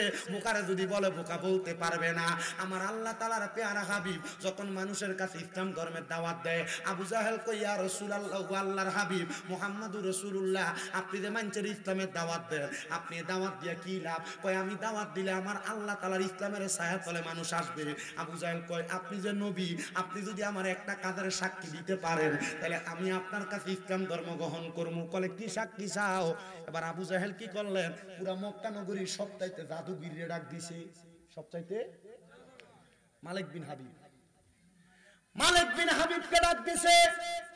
মালিক বিন হাবিব কয়, হে মুহাম্মদ, তুমি যদি আমার একটা প্রশ্নের জবাব দিতে পারো, তাহলে তুমি আমারে বলো, আমি তোমার কাছে ইসলাম ধর্ম গ্রহণ করব। মালিক বিন হাবিব হাতের মুঠের ভিতরে একটা পাথর নিয়া মুহাম্মদুর রাসূলুল্লাহর সামনে যায়, কয় কোন আমার হাতে কি? মুহাম্মদুর রাসূলুল্লাহ কয় আমি কইতাম না, হাতেরটা জবাব দিত। আমার দয়াল নবী বিনে গো আপন বলতে কে গো নাই জগতে। পাথরের ভিতর থেকে জবাব দেয়, মালিক বিন হাবিব কোন নবীর সামনে আসছো? এটা তো মুহাম্মাদুর রাসূলুল্লাহ সাল্লাল্লাহু আলাইহি ওয়াসাল্লাম। আমি পাথরে আমার নবীর সামনে লুকিয়ে রাখছো। আমার নবী কয়, মালিক বিন হাবিব জবাব তো পাইছি, ইসলাম ধর্ম গ্রহণ করবানি। মালিক বিন হাবিব কয় না, গ্রহণ করতাম না। বলে মালিক বিন হাবিব শোনো, বাড়ির ভিতরে একটা ল্যাংড়া বাচ্চাকে রাইখে আসছো। মালিক বিন হাবিব কয়, আমার বাড়ির মধ্যে আমার একটা ল্যাংড়া মেয়ে ছিল, আতুর মেয়ে ছিল। ও মুহাম্মাদুর রাসূলুল্লাহ কয়, ল্যাংড়া মেয়েরে আমি বাড়িতে রেখে আসছি, করছি, খবর কেমনে পাইলো? তার মানে বোঝা যায় এই নবী রহমাতুল লিল আলামিন নবীজি, নূরের নবীজি, এই নবীর অস্বীকার করার মতো কোনো মাধ্যম নাই। কথা আমার না, আল্লাহর কোরআন, কদ জাআকুম মিনাল্লাহি নূর, এটা আমার আল্লাহর কথা, অন্য কোনো কিতাব লাগবে না। তাফসীর জালালাইন শরীফের মধ্যে এই আয়াতে কারিমার তাফসীর করতেছে আল্লামা জালালউদ্দিন সুয়ুতী, কয় ইয়ানে নূরুম বমানা মুহাম্মাদুর রাসূলুল্লাহ সাল্লাল্লাহু আলাইহি ওয়াসাল্লাম, এই নূর দিয়া মুহাম্মদ সাল্লাল্লাহু আলাইহি সাল্লাম রে বোঝাইছে। এবার আপনাদের মনে প্রশ্ন, হুজুর আমরা যে কই নবী গায়েবের খবর দেয়, হ্যাঁ হ্যাঁ হ্যাঁ, আমরা সুন্নিরা বলি নবী গায়েবের খবর দেনেওয়ালা। আল্লাহ তাআলা কোরআনুল কারীমে সূরা জিনের শেষ দুই আয়াতের মধ্যে আল্লাহ কয়, জগতের মানুষ, আমি আমার গায়েবের খবর কাউকে দিই না, ইল্লা মানির তাদামির রাসূল, আমার রাসূলকে ছাড়া। আমি বলতেছি বাবারা, আমার হাতে যেই পানির গ্লাস আছে, আজকের মাহফিলের সহসভাপতি আমার আব্দুল আলিম ভাই, আমি যদি কই ভাই এই পানি কেউ খাইতে পারবে না আপনি ছাড়া, তার মানে কে খাইতে পারবো? আরো সহজ, হুজুরের নাম কি? আনোয়ার হুজুর। আমি যদি বলি ও আনোয়ার হুজুর, আমার হাতে যে পানিটা দেখেন, এই পানি কেউ খাইতে পারবে না আপনি ছাড়া, তাহলে পানি খাইব কি? আল্লাহ কয় আমি আমার গায়েবের খবর কেউ রে দিই না, আমার রসুলকে ছাড়া। কোরআন শরীফ সূরা জিনের শেষ দুই আয়াত আল্লাহ কয় মানির তা ইল্লা মানির তাদমির রাসূল, আমি আমার রাসূলকে ছাড়া গায়েবের খবর কাউরে দেই না। তার মানে গায়েবের খবর দেয় আমার আল্লাহরে। আমরা কই না নবী নিজে গায়েব জানে, আল্লাহ নবীরে যা জানাই নবী আমার তাই গায়েব জানে। তো এই কোরআনুল কারীম রে আমার আল্লাহ তাআলা নাযিল কইরা আল্লাহ যে বলছে আর রহমান আল্লামাল কোরআন, আমার আল্লাহ তাআলা এই রহমানের কোরআন শরীফ সব আমার নবীর সিনার ভিতরে দিয়া দিছে। তো কোরআনে এমন কোনো কথা নাই যেটা আমার নবী জানে না। কোরআনের ভিতরে আরশ কুরসি লৌহ কলম জান্নাত জাহান্নাম কোনো কিছুর কথা বাদ নাই। আমার আল্লাহ আমার নবীরে জানাইছে, আমার নবী ওই ক্ষেত্রে গায়েব জানি। এবার অনেকের মনে প্রশ্ন, হুজুর আমরা যে নবীরে হাজের ও নাজের বলি, আমরা নবী আমরার কাছে আসে, এটা কোন আকীদা আমরা জানতে বড় ইচ্ছা হয়। হুজুর নবী কেমনে আইয়ে? নবী তো আসতে পারে না, হাজের নাজের তো আমার আল্লাহ তাআলা, নবী কেমনে হাজির হয়? আমার আল্লাহ তাআলা কোরআনুল কারীমে কয় আন্নাবিয়্যু আওলা বিল মুমিনিনা মিন আনফুসিহিম, এই আয়াতে কারিমার মধ্যে অংশ হইল আওলা বমানা আকরা নফস বমানারু, ইমানদারের জানের চাইতে আরো কাছে আমার দয়াল নবীজি। মুসলমান একটাবার চিন্তা করো আল্লাহর নবী রহমতের নবীর ব্যাপারে আমার আল্লাহ যে বলছে আন্নাবিয়্যু আওলা বিল মুমিনিনা মিন আনফুসিহিম আওলা বমানা আকরা নফস বমানারু, ইমানদারের জানের চাইতে আরো কাছে নবীজি। তো নবী কাছে থাকলে হাজার না গায়েব? মারহাবা কন্যা। আমরা সামরা চোখ দিয়া দেখি, কথা কন্যা দেখি। আপনাদেরকে ভুল বুঝাইবো, এ বেয়াদব, নবী যদি তোমার সামনে থাকে বৈশা রইছো কেমনে? বলেনি। আমি বলবো বাবা বৈশা রইছি এই কারণে জানের চাইতে নিকটে আমরা নবীরে না আমরা চোখ দিয়া দেখি না, যে আশেকেরা ওই নবীরে দেখে। হাদি আমদাদুল্লাহ মুহাজিরে মক্কি, ওনাকে প্রশ্ন করা হয়েছে আপনি নবীরে কেন দাঁড়াইয়া সালাম দেন? উনি কয় আমি যখন আমার নবীরে দাঁড়াইয়া সালাম দে আমার অন্তরের ভিতরে শান্তি লাগে। বলে নবীরে সালাম দে দেন অন্তরে যে শান্তি লাগে আর কি লাগে? কয় আমি যেদিন নবীর একদিন মোহাব্বত করে সালাম দিছি, আমার নবীরে আমি এই সালামের সময় দিদার পাইয়া গেছি। আর মোহাব্বতে কন্যা সুবহানাল্লাহ।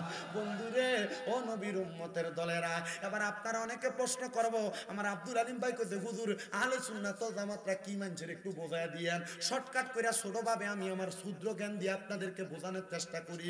সুন্নিরা মিলাদ পরে নবীরে দাঁড়ায় সালাম দেই ইয়া নবী সালাম আলাইকা কয়, কয়নি বাবা।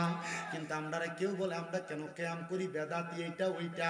আমি বলবো বাবা আমি কারোর বিরোধিতা করি না। কেউ যদি মিলাদ পরে আমি তারে বলি পড়ো, কেউ যদি কিয়াম করে আমি তারে বলি করো, কেউ যদি কয় আমি করি না আমি বলি বাবা তুমি তোমার মতো থাকো, তবে তোমার সাথে আমার কোনো দ্বন্দ্ব নাই, তোমার সাথে মারামারি নাই, ফারাফারি নাই।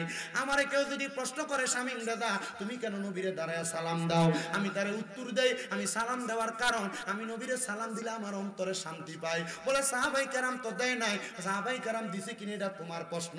আল্লাহ কোরআনে কইছে ইন্নাল্লাহা ওয়া মালাইকাতাহু ইউসাল্লুনা আলান নবী, এই আয়াতে কারিমার পরে আল্লাহ তাআলা শেষ অংশে বলতেছে ইয়া আইয়ুহাল্লাযীনা আমানু, ওহে যারা ঈমানদার যারা ঈমান আনেছো, সল্লু তোমরা পড়ো আলাইহি ওই নবীর উপরে, ওয়াসাল্লিমু তাসলিমা এবং সালাম দাও আদবের সাথে। এবার আপনারা কোন দাঁড়ায়া সালাম দেওয়া আদব না বইয়া? আমরা এই জন্য নবীরে দাঁড়ায় সালাম দেই, সুবহানাল্লাহ কোন, আর মুহাব্বতে কোন সুবহানাল্লাহ। ও মুসলমান, এটা হলো আহলে সুন্নাত ওয়াল জামাতের আকীদা, আহলে সুন্নাত ওয়াল জামাতের বিশ্বাস। আহলে সুন্নাত ওয়াল জামাত আমরা যারা দাবি করি, আমাদের অন্তরের একটা ভালোবাসা, মুহাব্বতের বহিঃপ্রকাশ। মুসলমান, ও নবীর উম্মতের দলেরা, এবার আপনার কাছে প্রশ্ন থাকতে পারে, সুন্নিরা কেন মাজারে যায়, সুন্নিরা কেন এই জায়গায় ওই জায়গায় যায়, সুন্নিরা মাজারে যাওয়া পাইলা কোন হাদিসে কোন কোরআনে? মুসলমান, সুন্নিরা মাজারে এমনে যায় না, সুন্নিরা মাজারে যায় আল্লাহর ওলির সোহবত আর বরকত পাইবার লাগিয়া। বলে হুজুর কেন? আমার আল্লাহ কয় ইন্না রাহমাতাল্লাহি করিবুম মিনাল মুহসিনিন, নিশ্চয় আমি আল্লাহর রহমত, আল্লাহর প্রিয় বান্দা যারা মুহসিনিন বান্দা যারা ওলি যারা তারার কাছে, তারা নিকটবর্তী। এবার আপনারা বলেন আমরা আল্লাহর ওলির দরবারে যাই আল্লাহর রহমত চাওয়ার জন্য, কথা কন না ঠিক কি না? মুসলমান ইমানদারের দলেরা, ও আমার শাহনগরের ভাই বাবারা বন্ধুরা, আল্লাহর ওলির দরবারে আমরা যাই, আল্লাহর ওলির মাজারে আমরা যাই আল্লাহর অসংখ্য বরকত পাওয়ার জন্য। এখন আমরা একটা বাজে কথা বলে, আমরা নাকি মাজারের কাছে চাই, মাজারওয়ালার কাছে চাই। সুন্নিরা মাজারওয়ালার কাছে চায় না, সুন্নিরা চায় কার কাছে? সুন্নিরা চায় কার কাছে? মাজারে যায় জিয়ারত করবার লাগে। আমার নবী কই উম্মত তোমরা বেশি বেশি জিয়ারত করো। নবী গো কেন? আমার নবী কই জিয়ারত তোমরা মরণের কথা স্মরণ করায়। সুন্নিরা যখন আল্লাহর ওলির মাজারে যায় জিয়ারত করে, সুন্নিদের মনটা শান্তি হয়। তবে সাবধান, কোনোদিন মাজারে সেজদা দিবেন না, কোনোদিন মাজারে সেজদা দিবেন না, কোনোদিন মাজারে সেজদা দিবেন না। কারণ সেজদা দেওয়া শিরিক, আল্লাহ ছাড়া কাউকে সেজদা দেওয়া শিরিক। কেউ যদি আমরা সেজদা দিই, আমরা সেজদা দিই, তার সাথে আমার কোনো সম্পর্ক নাই। তবে আমার দেখা এই পর্যন্ত যত মানুষ আমি মাজারে সেজদা দিতে দেখছি, একটা মানুষ আমি শিক্ষিত দেখি নাই, সব মূর্খ। আমি অনেক সেজদা দেই না, বেটারে দিগেইলাম মাজারে সেজদা দিদি কি লেগা? সেজদা পাওয়ার মালিক তো আল্লাহ। বেটা কয় মানছে দেয় দেখে আমি দিছি। কয় কে দিছে? আরেকজনের দেখায় দেওয়াত আমি তারে দিগেইলাম, তুই দিলি কেন? কয় আমার সামনে আরেকজন দিছে, আমি তারে দেখে দিছি। তাহলে বুঝলাম এটা তারে কেউ শিখে দিতে না, দেখা দিয়ে দিছে। একটা কথা মনে রাখবা, সেজদা পাওয়ার মালিক আল্লাহ।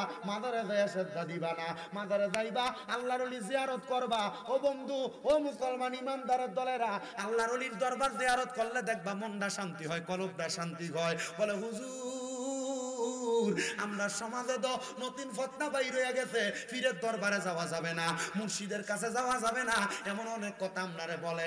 আমি বলবো বাবা, আল্লাহর নবী আল্লাহর কোরআনের মধ্যে কত সুন্দর আয়াত ঘোষণা করছে। হে জগতের মানুষেরা, তোমরা যদি মুহাম্মদুর রাসূলুল্লাহর হাতের উপরে হাত রেখে বায়াত গ্রহণ করো, এ বায়াত মুহাম্মদুর রাসূলুল্লাহর বায়াত না, এ বায়াত স্বয়ং আমি আল্লাহর বায়াত। মুহাম্মদুর রাসূলুল্লাহ, আমরা কেমনে আপনার বায়াত হইব? আপনি নবীরে তো আমরা পাইছি না। আমার নবীকে উম্মত, আমি নবীরে যদি পাইতে চাও, ও উলিল আমরি মিনকুম, যারা দুনিয়াতে উলিল আমর আলেম আছে, হক্কানি রব্বানি পীর মাশায়েখ কাছে, তোমরা তার কাছে যাও, তার হাতে হাত রেখে বায়াত গ্রহণ করো, তাইলে তোমরা আমি রাসূল পাইয়া যাইবা। আরে খুঁজতে গিয়া আল্লাহ নবী সামনে পাই মুর্শিদের ছবি গো, খুঁজতে গিয়া আল্লাহ নবী সামনে পাই মুর্শিদের ছবি গো। আমি খুঁজতে খুঁজতে হই উদাসী, আমি খুঁজতে খুঁজতে হই উদাসী, অন্তর হইছে বেসামাল কেন?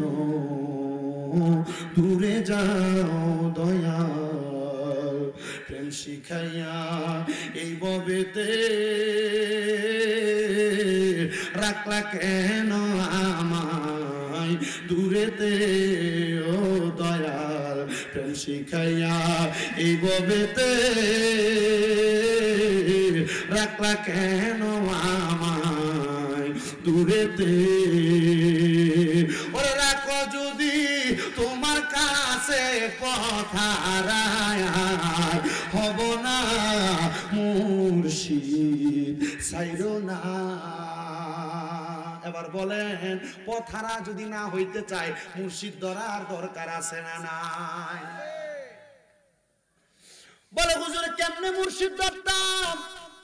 ভালো মুর্শিদ তো আমি পাই না। আল্লাহর নবীর হাদিস শরীফ ইবনে মাজাহ শরীফের 303 নম্বর পৃষ্ঠায় সাহাবায়ে কেরাম আমার নবীরে কই, ইয়া রাসূলুল্লাহ, ইয়া হাবিবাল্লাহ, নবী গো আপনার কাছে জানতে চাই, হক্কানি রব্বানি ব্যক্তিরা আপনার উম্মত চিনব কেমনে? হক্কানি পীর কেমনে চিনবেন আমার নবী কয়, ইবনে মাজাহ শরীফ 303 নম্বর পৃষ্ঠার হাদিস, নবী আমার কয় আলা উখবিরুকা আন মুলুকিল জান্নাহ, আমার নবী কয় আমি নবী কি তোমাদেরকে জান্নাতের বাদশা সম্পর্কে খবর দিব না? ইয়া রাসূলুল্লাহ, হ্যাঁ আপনি আমাদেরকে জান্নাতের বাদশা সম্পর্কে খবর দেন।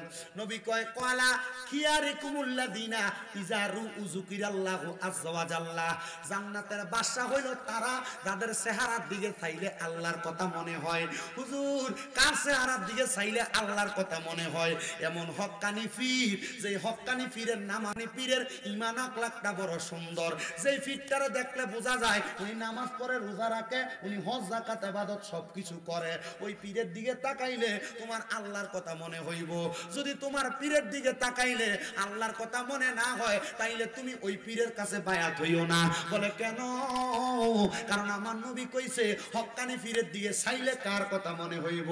আল্লাহর কথা মনে হইব। ও মুসলমানের দলেরা, এমন একজন হক্কানি পীর যার নাম হযরতে আবুল খায়ের রহমতুল্লাহ আলাইহি, উনি বলতেছে আমি দুনিয়ার জমিনের মধ্যে যখন ভালোভাবে চলতে লাগলাম, দুনিয়ার খানা পিনা আমার কাছে আর ভালো লাগে না। আমি দেখলাম রে দুনিয়ার কোনো খাবার যখন আমি খাইয়া ইবাদত করি, একদিন আমি ইবাদত কইরা নামাজের মুসল্লার ভিতরে মুরাকাবায় দাঁড়াইছি। ও মুসলমান, মুরাকাবায় দাঁড়াইছে।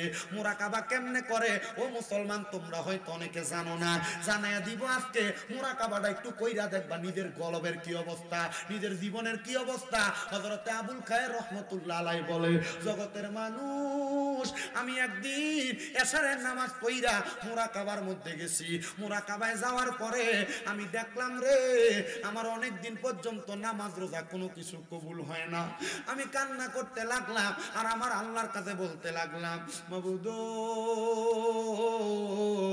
এত কষ্ট করে ফজরের সময় উঠি, আমার ফজরের নামাজ বুঝি কবুল হয় না। এত কষ্ট করে রৌদ্র দিয়া জোহরের নামাজ পড়ি, আমার জোহরের নামাজ বুঝি কবুল হয় না। মাবুদ আসর মাগরিব এশার নামাজ পড়ি, আমার নামাজগুলা বুঝি কবুল হয় না। হে আমার শাহনগরের বাবারা, নামাজ রোজা করেন যদি শোনেন কবুল হয় না, কি করবেন আপনি? আল্লাহর ওলি হযরত আবুল খায়ের ডাক দিয়া কয়, জগতের মানুষেরা রে, আমি যখন দেখলাম আমার নামাজ রোজা কবুল হয় না, আমি আমার আল্লাহর কাছে সাজদার ভিতরে পইরা পইরা কান্দি। আর ডাক দিয়ে কইলাম, মাবুদ এত কষ্ট করে নামাজ পড়ি, আমার নামাজ বুঝি তোমার কাছে কবুল হয় না। হে পর্দার অন্তরালের মা, তোমরা অনেকের নামাজ কবুল হয় না তোমার স্বামীর মনে কষ্ট দেওয়ার কারণে। তোমরা অনেকের নামাজ রোজা কবুল হয় না বেপরদা চলার কারণে। তোমরা অনেকের নামাজ রোজা কবুল হয় না জবানের ব্যবহার খারাপ করার কারণে।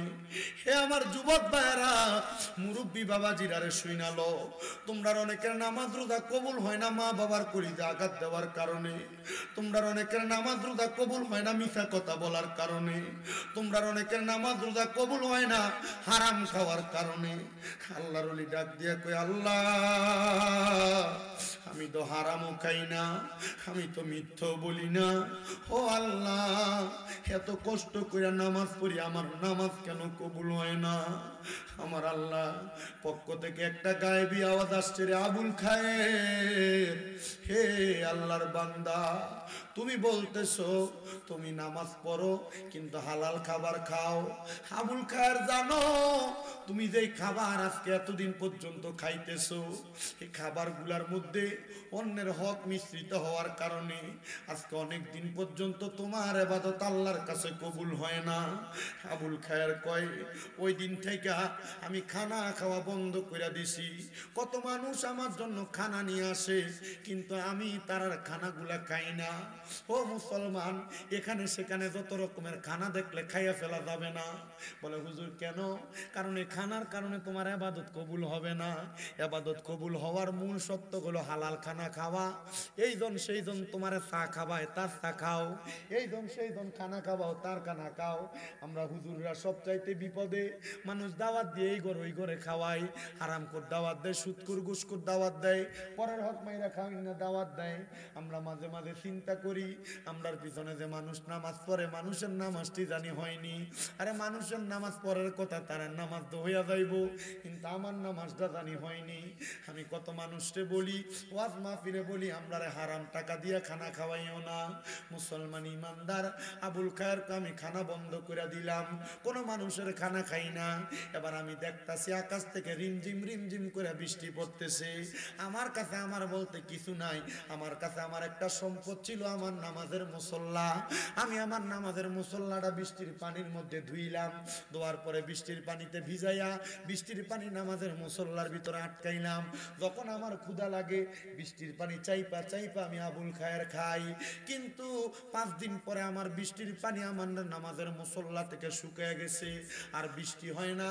আমি বড় হতাশাগ্রস্ত, আমি নামাজ পড়ি, আল্লাহর কাছে কান্দি, ও আল্লাহ, এখন তো আর পরের হকও খাই না, আমার নামাজ কি তুমি কবুল করো? হঠাৎ করে আমি ঘুমের ঘরে দেখলাম আমার ঘরের মধ্যে নুরানি চেহারাওয়ালা একটা ব্যক্তি হাজির হয়ে গেছে। জিগাইলাম, কে আপনি? উনি ডাক দিয়া কয়, আমার নাম হলো বেলায়েতের সম্রাট হযরতে আলী রাদিয়াল্লাহু তাআলা আনহু। কেমনে গো আপনি আমার ঘরে আসলেন? উনি কয়, আমি একা আসি না, আমার পেছনে তাকায় দেখো কে। বলে কে? বলে উনি হইল মুহাম্মদুর রাসূলুল্লাহ সাল্লাল্লাহু আলাইহি ওয়াসাল্লাম। ওই নবী কেন আমার ঘরে আসছে? বলে ওই নবী কেন আসছে পরে জানবা। ওনার ডাইনে তাকাও, বলে ওনার ডাইনে দেখা যায় আবু বকর সিদ্দিককে। ওনার বামে তাকাও, বলে ওনার বামে হযরত ওমর রাদিয়াল্লাহু তাআলা ঘুরে দেখা যায়। ওনার পেছনে তাকাও, ওনার পেছনে হযরত ওসমান জিন নুরাইন রাদিয়াল্লাহু তাআলা ঘুরে দেখা যায়। এবার ওই পাগলা ডাক দিয়া কয়, আমি যখন ঘরের মধ্যে কান্না করতে করতে ঘুমায় গেলাম, আমি দেখলাম আমার ঘরে আইসা হযরতে মৌলা আলী আমারে ডাকতাছে। আমি ঘুম থেকে জায়গা গেলাম আর জিজ্ঞাসা করলাম, কেন গো আমারে ডাকেন? বলে রহমতের নবী তোমার ঘরে আসছে, ওঠো ওঠো ওঠো, রহমতের নবীর ডাকে সাড়া দাও। এবার রহমতের নবীর ডাকে সাড়া দিয়া হযরত আবুল খায়ের আল্লাহর বান্দা ডাক দিয়া কই, ইয়া রাসূলুল্লাহ, ইয়া হাবিবাল্লাহ, নবী গো, ও মায়ার নবী, আজকে অনেক দিন পর্যন্ত আমি নিজে খানা খাই না, কি দিয়ে আপনারে মেহমানদারি করব? কান্না করতে করতে ঘুমিয়ে গেছি, মেঘের পানি খাইয়া আমি আমার সময় কাটাইছি, বৃষ্টির পানি খাইয়া। ও নবী গো, আপনারে মেহমানদারি করার মতো আমার কাছে কিছু নাই, স্বপ্ন দেখতাছে পাগলা। পাগলা কই, ইয়া রাসূলুল্লাহ, কি দিয়া মেহমানদারি করব? আমার নবী কয়, পাগল, ইবাদত কবুল করানোর জন্য পরের হক খাও নাই, মানুষের ঘরে খাও নাই, বৃষ্টির পানি খাইয়া সময় কাটাইছ, ক্ষুধার্ত থাকতে থাকতে ক্ষুধার জ্বালায় নামাজের মুসল্লায় ঘুমায় গেছ।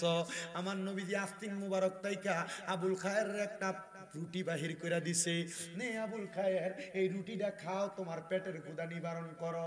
হযরত আবুল খায়ের কয়, ঘুমের ঘরে স্বপনে রহমতের নবীর হাত থেকে পাওয়া রুটিটা আমি অর্ধেক খাইলাম, খাওয়ার পর দেখলাম আমার নবী আমার ঘর থেকে চলে গেছে।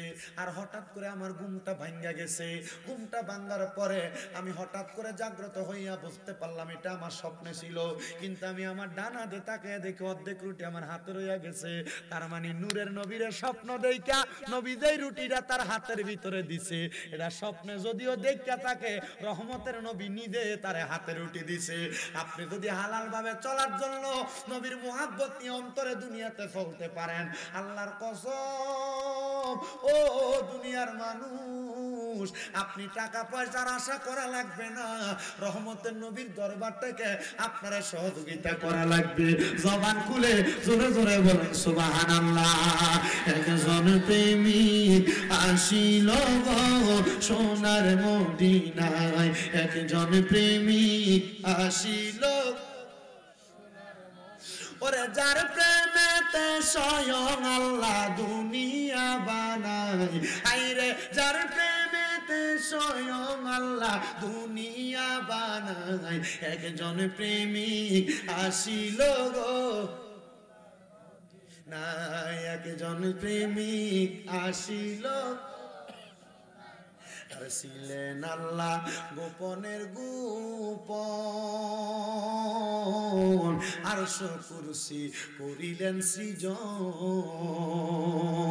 ওরে আল্লাহর নূর হই হইতে বানায় হাবিবের নূর খানা হায়রে আল্লাহর নূর হইতে বানায় হাবিবের নূর খানা একজন প্রেমিক আশিক সোনার মদিনায় একজন প্রেমিক আসিল গো হযরত আবুল কায়ের কয় ও জগতের মানুষ শোনো রে জগতের মানুষ আমি বুঝতে পারলাম আল্লাহ তাআলার ইবাদতে আমি এত মনোযোগী হইছি আমার আল্লাহ তাআলা আমার ইবাদত কবুল করছে নবী হইল তার প্রমাণ আমি এবার দুনিয়াতে মানুষের কাছে কত রকমের দাওয়াত দেই মানুষ যেন দুনিয়াতে হালাল ভাবে চলে আমি উদাহরণ দিতে লাগলাম কি উদাহরণ দিলেন উনি কয় আমার আল্লাহ যখন আদম নবীরে বানায় নাই আদম নবী এখনো মাটির সাথে মিশ্রিত কিসের সাথে আমার আল্লাহ যখন আদম নবীরে বানায় নাই আদম নবী যখন মাটির সাথে মিশ্রিত আমি এবার লক্ষ্য করে দেখলাম এবার উনি বর্ণনা দিতেছে ওনার ভক্তদের কাছে হক ব্যক্তি বালা এবং খারাপ চিনার জন্য আদম নবীরে আমার আল্লাহ বানানোর আগে আমার আল্লাহ তাআলা কিন্তু দুনিয়ার জমিনে আদম নবীরে পাঠানোর অনেক আগে ফেরেশতা নাজিল করছিল কি ফেরেশতা নাজিল করছে ওই ফেরেশতা নাজিল করার পরে আদম আলাইহিস সালাতু ওয়াস সালামের দেহটারে মাটির খামিক দিয়া বানায়া রাখছে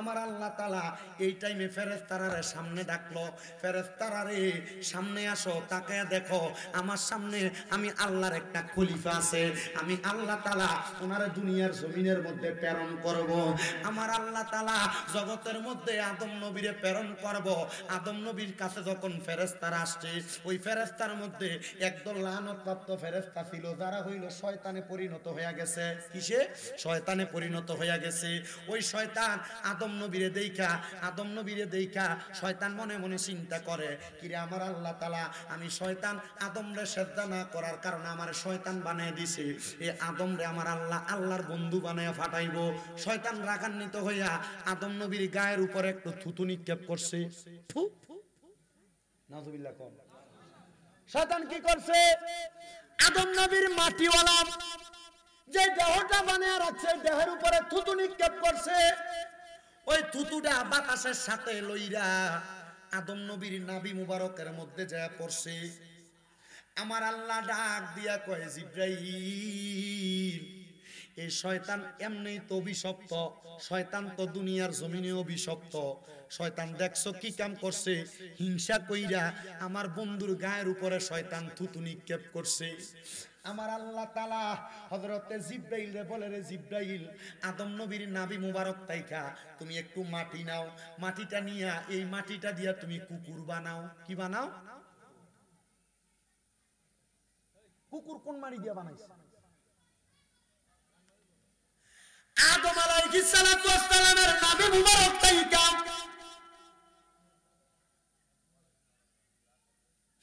যখন মাটিটা নিয়া কুকুর বানাইছে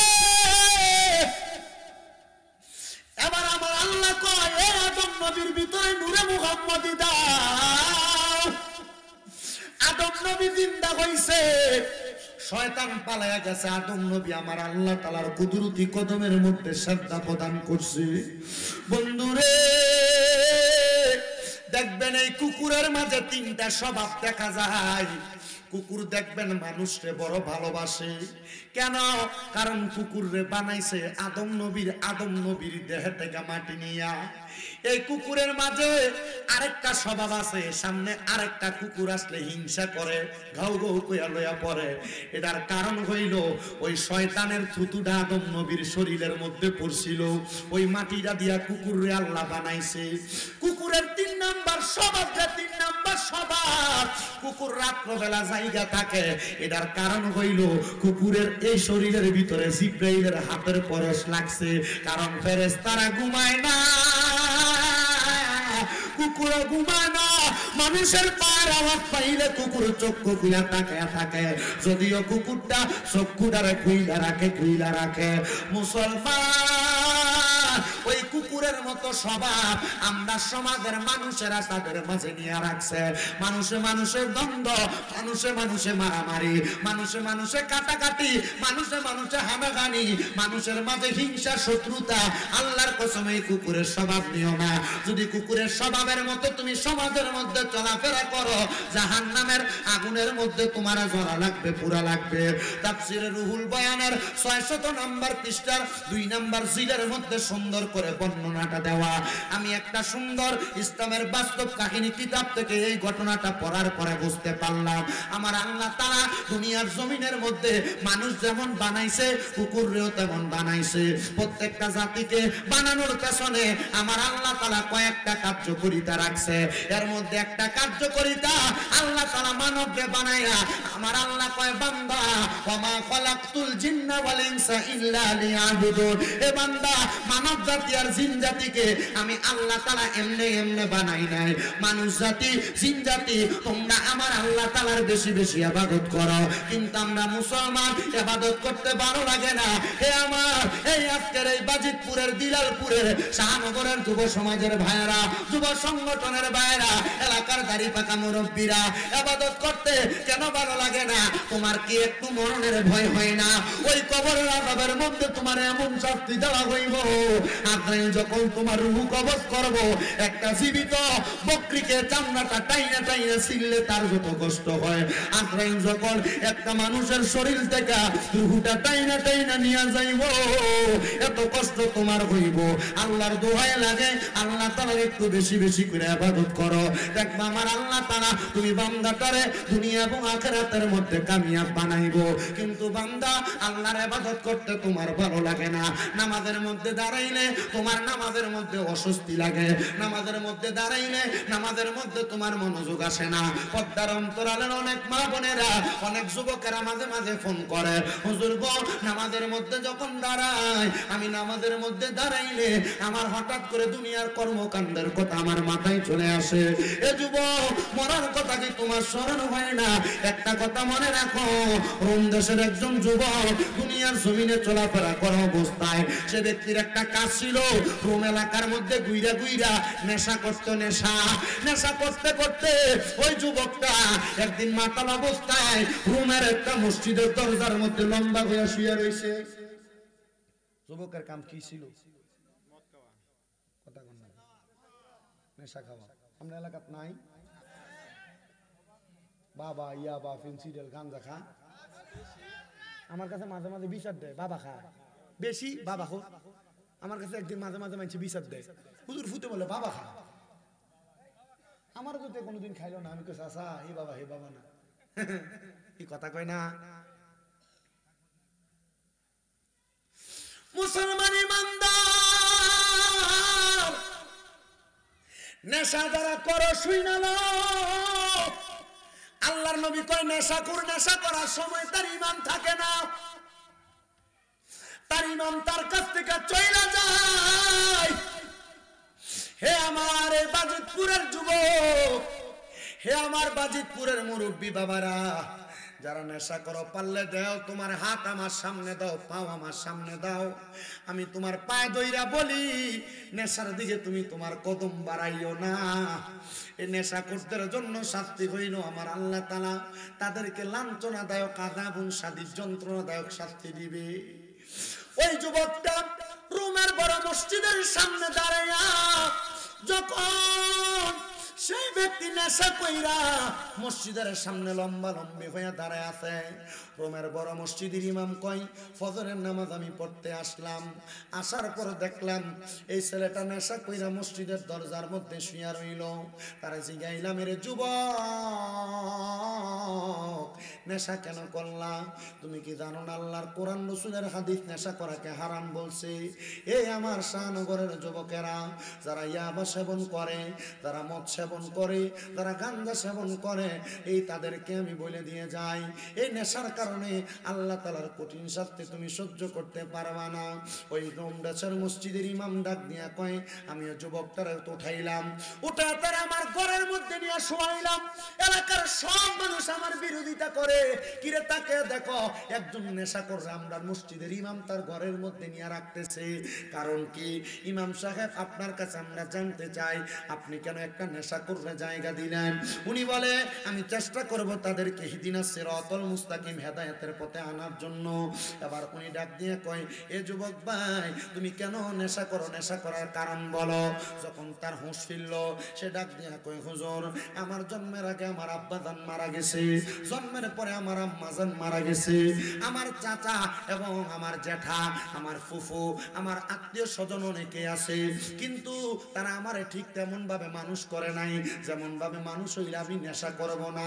তারা আমার দায়িত্ব ছেড়ে দিয়েছে হুজুর, তারা আমাকে অবহেলা করতে লাগলো। আমি অবহেলা পাইতে পাইতে আমার ঘর ত্যাগ করলাম, আমার বাড়ি ত্যাগ করলাম। এবার রাস্তা নিয়ে যখন হাঁটি আমার বন্ধু বান্ধবের সঙ্গে চলাফেরা করি, তারা আমার মদের বাটিখানায় নিয়ে আমার মদ পান করায়। দেখবেন এই এলাকার মধ্যে যারা যারা সিগারেট খায় তারা একবার জিগাইলাম তুমি কেন সিগারেট খাও? দেখবেন আপনার উত্তর একদিন আমার এক বন্ধু কইছিল একটা টান দেশ না কি হইব, এই একটা টান দেশ না কি হইব কইয়াতে ধরাইছে আবার প্রত্যেক দিন ওই খায়। আমরা মনে ওয়াজ বুঝতেছেন না, এলাকায় যারা যারা সিগারেট খায় জিজ্ঞেন তুই সিগারেট খানা কার কাছে শিখছ?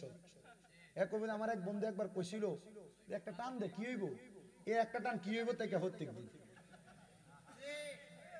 কথা কয় না কা? হ্যাঁ ঠিক মিলছে কথাটা না? ওরে মন ভাঙ্গায় আর মসজিদ ভাঙ্গা ভাঙ্গায় আল্লাহর কাবা ঘর ভাঙ্গায় আল্লাহর কাবা ঘর, মন মন্দিরে খোদার বাড়ি, ওরে মন মন্দিরে খোদার বাড়ি, কষ্ট দিস না তার ভিতর। মন ভাঙ্গায় আর মসজিদ ভাঙ্গা ভাঙ্গায় আল্লাহর কাবা ঘর ভাঙ্গায় আল্লাহর কাবা ঘর, মন মন্দিরে খোদায় আছে কষ্ট দিস না তার ভিতর। ওরে আসল কাবা না চিনিয়া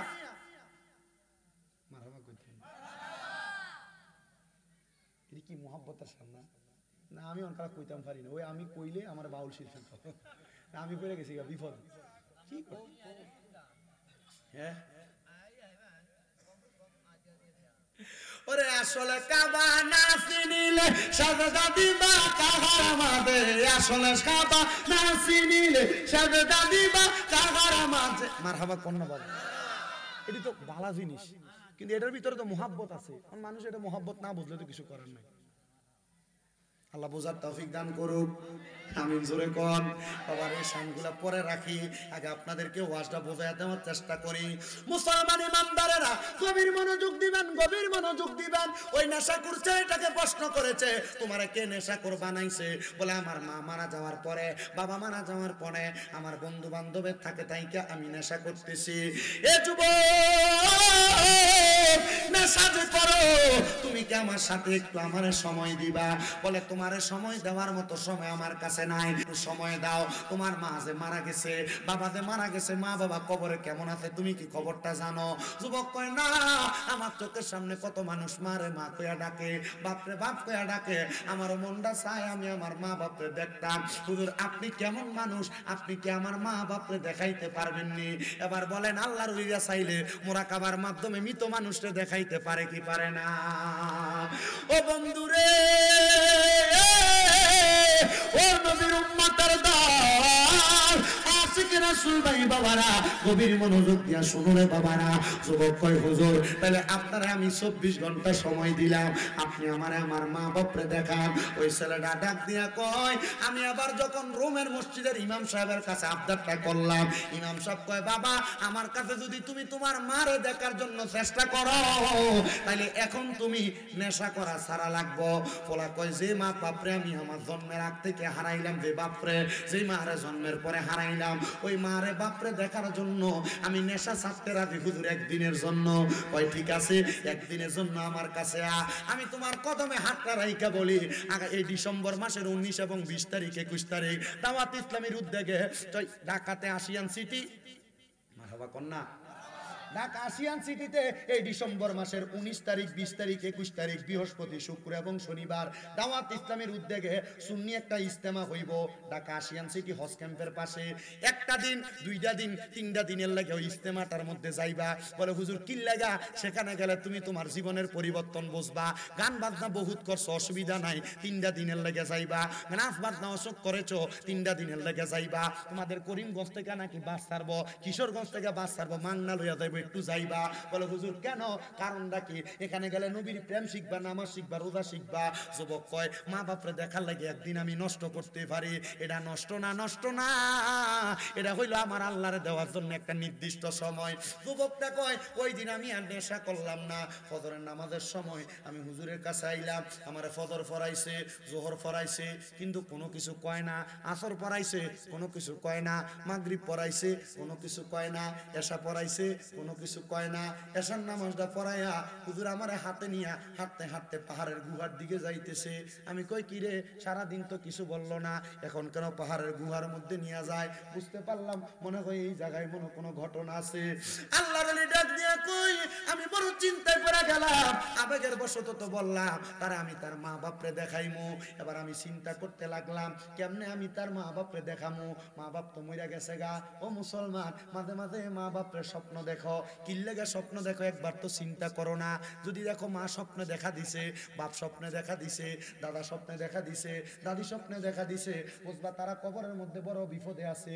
এর লাগে তোমরা দেখা দেয়, তুমি তার লেগে দোয়া করবা বিদায়। এজন্য দেখবেন আমরা সমাজের মানুষ স্বপ্ন দেখলে মারে বাপরে দাদারে দাদিরে এরা মিলাদ করায়, দোয়া করায়। এটার উদ্দেশ্য হইল তার জন্য দোয়া করব, এজন্য স্বপ্ন দেখায়।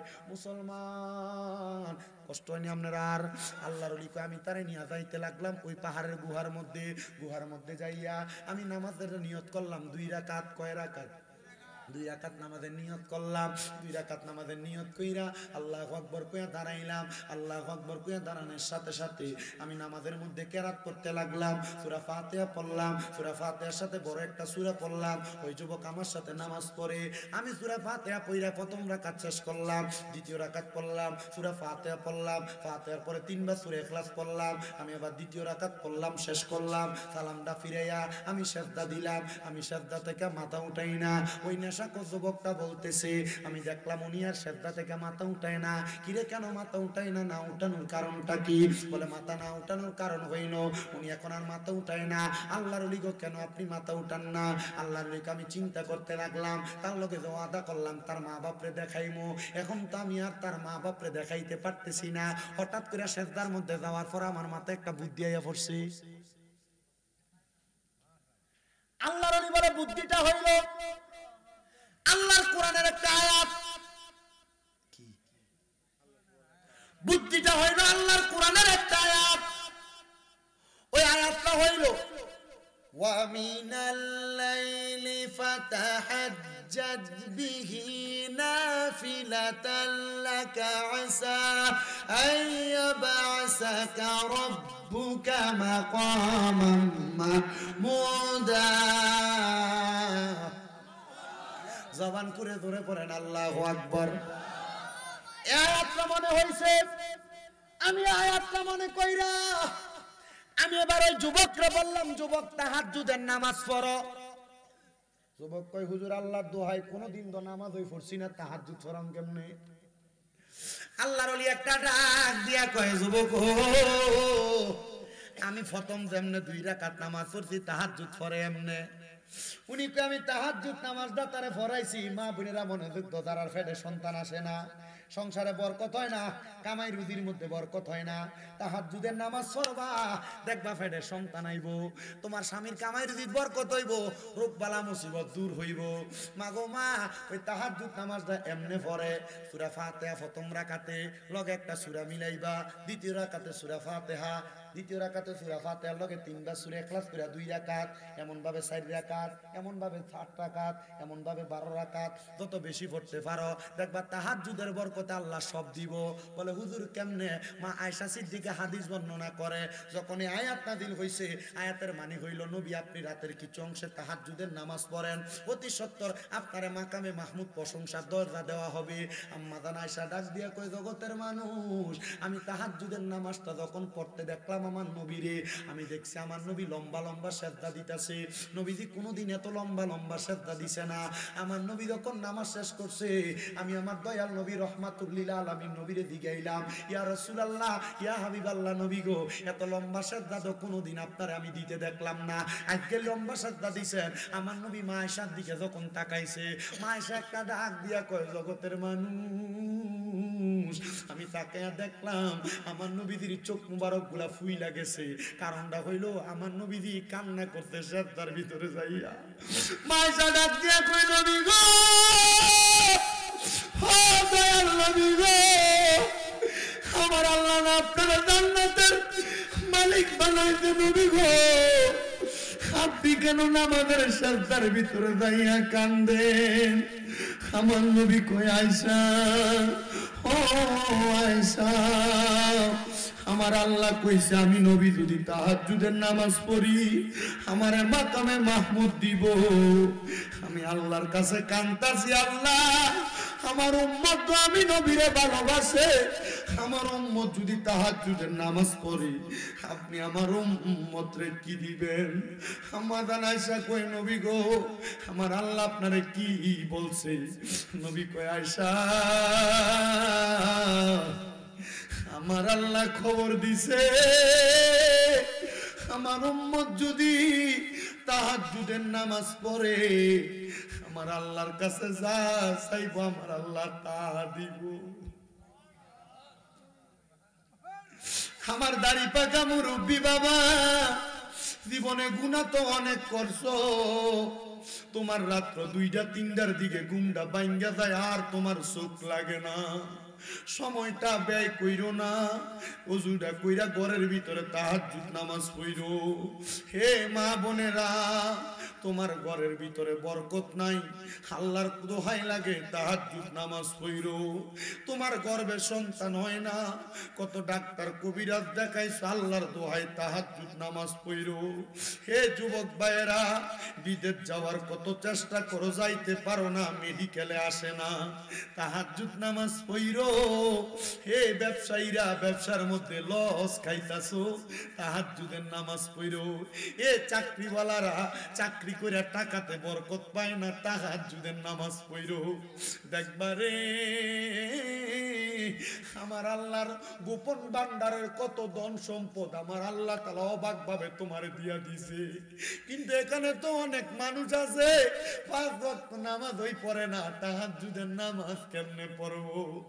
দেরে আব্বা, তোর পাও আমার সামনে দে, আমি আমার জিহ্বা লাগে তোর পাও আমি পরিষ্কার করে দিমু।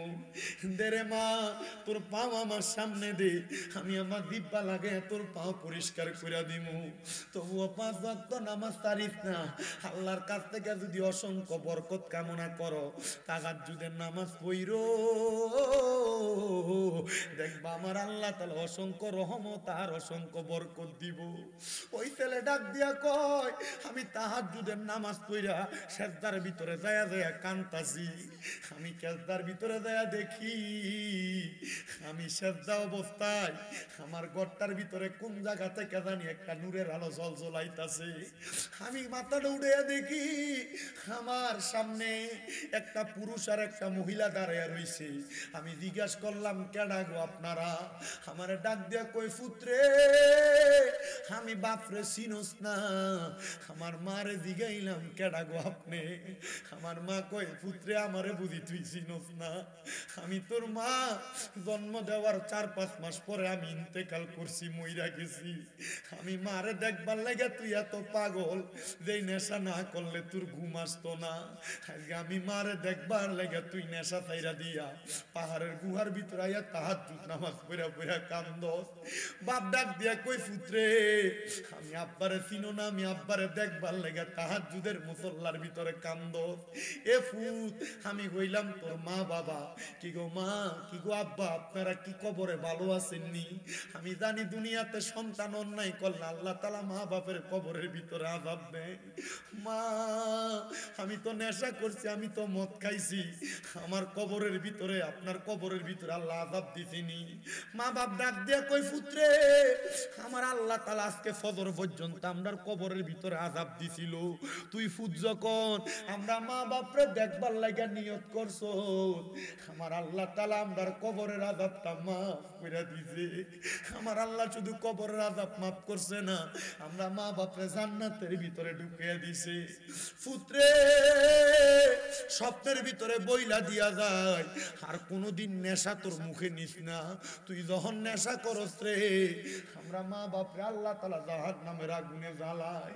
এ সন্তানের দল, তোমার মা বাবা তোমার লাখ লাখ টাকার বাড়ি গাড়ি দিয়া গেছে, এই বাড়িতে তুমি যে গান বাজনা করো, দুনিয়ার মাটি কাঁপাও, আল্লাহ তাআলা ওই কবরে তোমার মা বাবার কবরে আযাব দেয়। ওই তালাকে আমার মা আমার আব্বা কবরে, আমি পুতের জন্য বলে আমি সন্তান সহ্য করতে পারি নাই। এ সন্তানের দল, হে কিশোরগঞ্জের বাজিতপুরের দিলালপুরের শাহনগরের বাবারা, আজকের মাহফিলে বুঝি তোমরা মারে মাডি দিয়ে আইছো, তোমরার বাপরে কবরে শোয়া দিয়ে আইছো। মা বাপ কবরে কেমন আছে জানো না? সন্তান রে তাহাজ্জুদ নামাজ পইরা পইরা আল্লাহর কাছে কান্দা দেখো মা বাপরে কবরে কেমন আছে দেখবা। হে সন্তান, বাবা বিদেশে গেলে ইমু কলের মাধ্যমে ভিডিওতে আব্বারে দেখা যায়, কিন্তু বাপরে যে কবরে শোয়া দিয়া আসো ওই বাবার খবর তো একবার তুমি লইলা না। ওরে ভালোবাসি তোমায় বাবা, বুকটা যে যাইছি রে, তোমার কথা হৃদয় মাঝে পড়ছে বারে বারে। বাবা তুমি কেমন আছো ছোট মাটির ঘরে, তোমার কথা হৃদয় মাঝে পড়ছে বারে বারে। বাবা গো ও বাবা, বাবা গো বাবা, ভালোবাসি তোমায় বাবা, বুকটা যে যাইছি রে, তোমার কথা হৃদয় মাঝে পড়ছে বারে বারে।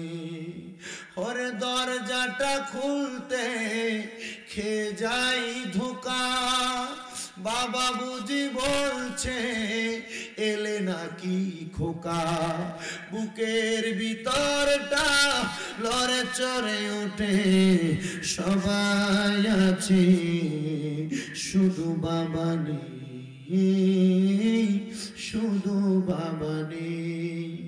এ শাহনগরের যুবক, এ শাহনগরের মুরব্বী বাবা, এই শাহনগরের পর্দার অন্তরালের মা বোনেরা, তোমরা বুঝি বাবা কবরে চোখের সামনে বয়স্ক কত মুরব্বীরা ঘুরে, মনে কইরা দেখো আব্বার কাছ থেকে 2 টাকা পাখিওয়ালা নোটটা নিয়ে তুমি ফুটে স্কুলে যাইতা, কিন্তু তোমার সামনে কত মুরব্বীরা ঘুরে, কিন্তু তোমার আব্বা কবরে আব্বারে 100 টাকা হাত খরচের লাগা দিতে পারো না। তোমার মা তোমার বড় কষ্ট করে মানুষ করছে, আজকে তোমার ওই মা দুঃখিনী অন্ধকার কবরে 3.5 হাত মাটির ঘরে বাসপুরার নিচে পুকুরের পারে শোয়া দিয়ে আসতো মা ডারে। ওই মার খবর তো একবার লইলা না, মা জননী কবরে কেমন আছে। ওই মা ঘরে 3 টুকরা মাছ রানলে আব্বা দুপুরে মাছের টুকরাটা খাইতো, তুমি তোমারটা খাইতা, মা মায়ের মাছের টুকরা রাইখা দিত, আমার ফুতে রাত্রবেলা মজা করে ভাতটা খাইবো। ওই মা খাইতো না, জোলটা দিয়া ভাতটা খাইতো। আজকে অনেক সন্তান ওই মারে জুদা কইরা দিছে, অনেক সন্তান মারে ভাত দেয় না, অনেক সন্তান ওই মা বাপরে আলাদা কইরা দিছে। মা বাপ সকালে এক ঘরে ভাত খায়, দুপুরে আরেক ঘরে ভাত খায়, রাত্রবেলা আরেক ঘরে ভাত খায়। কোন ফুট যদি ওই মা বাপরে জুদা কইরা দিয়া থাকো, পারলে দে তোর পাও আমার সামনে দে, আমি শামীম দাদা জিব্বা দিয়া তোর পাও পরিষ্কার কইরা দেই। বলে হুজুর কেন? কারণ ওই মা বাপরে আলাদা কইরা দিয়া তুই আমার মাহফিল শুনবি, তোর শ্রোতার মতো শ্রোতার আমার দরকার নাই। যদি এই পুরা কিশোরগঞ্জের বড় আলেম দিয়া তুমি ওয়াজ করাও আর মা বাপের কলিজা আঘাত দাও, মা বাপরে বাত না দাও, আল্লাহর কসম এমন ওয়াজ দিয়া তোমার কোনো লাভ হবে না। ওয়াদা করো যদি ওই মা বাপরে কষ্ট দিয়া থাকো, ওই মা বাপরে ধমক দিয়া থাকো, ওই মা বাপরে আলাদা করে দিয়া থাকো, আজকে এখান থেকে বাড়িতে দেয়া মা বাবার পাউডির ভিতরে ধরবা, ধরে বলবা মা আল্লাহর রাস্তা আমারে মাফ করে দেন, আব্বা ধমক দিছি আর ধমক দিতাম না, আমারে মাফ করে দেন। কারণ কি জানো, যারা টাকা আছে মা বাপ নাই চিন্তা করে তারা একদিন জিগাইও, এরা কইবা আমার কাছে টাকা আছে কিন্তু আমি আমার বাপরে 500 টাকা দিয়া কিনে একটা লুঙ্গি পরাইতে পারি না।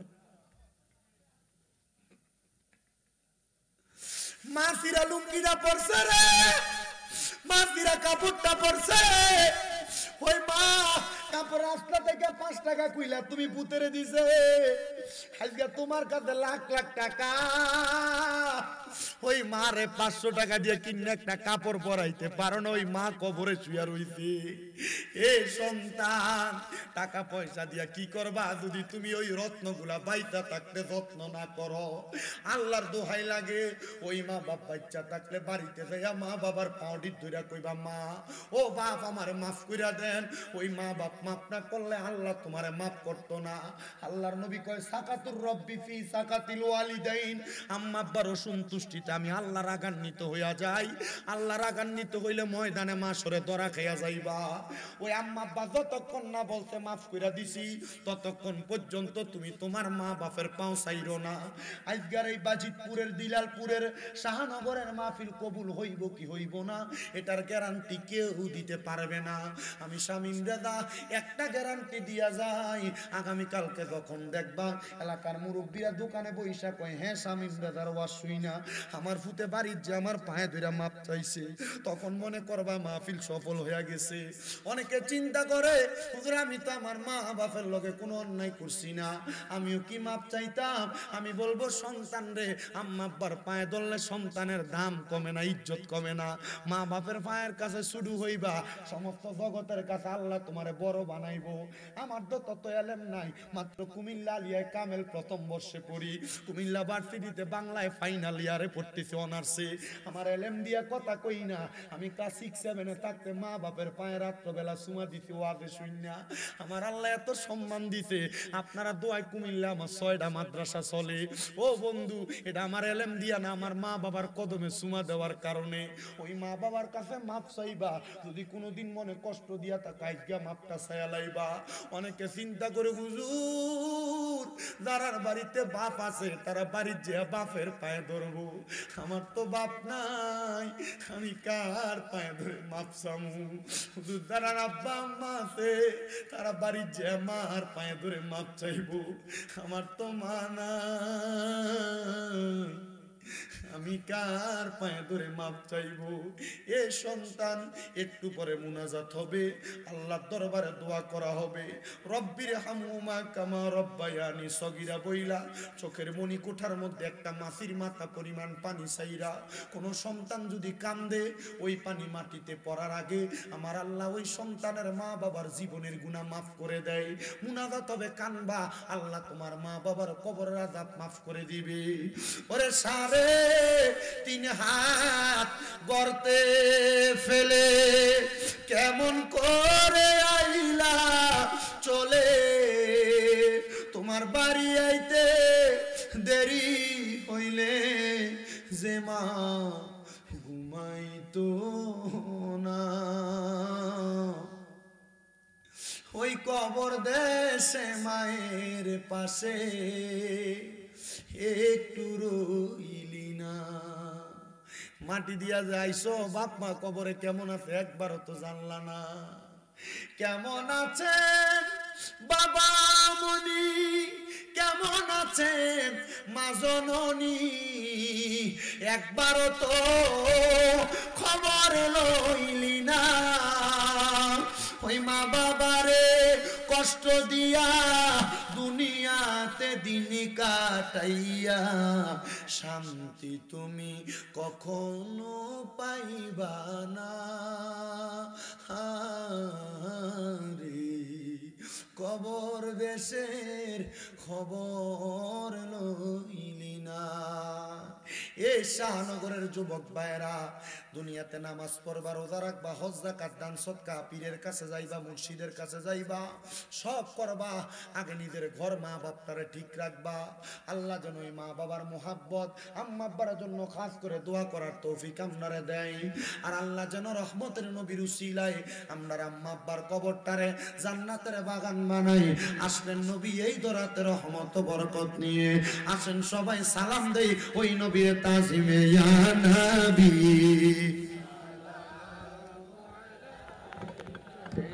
ইয়া রাসূল সালাম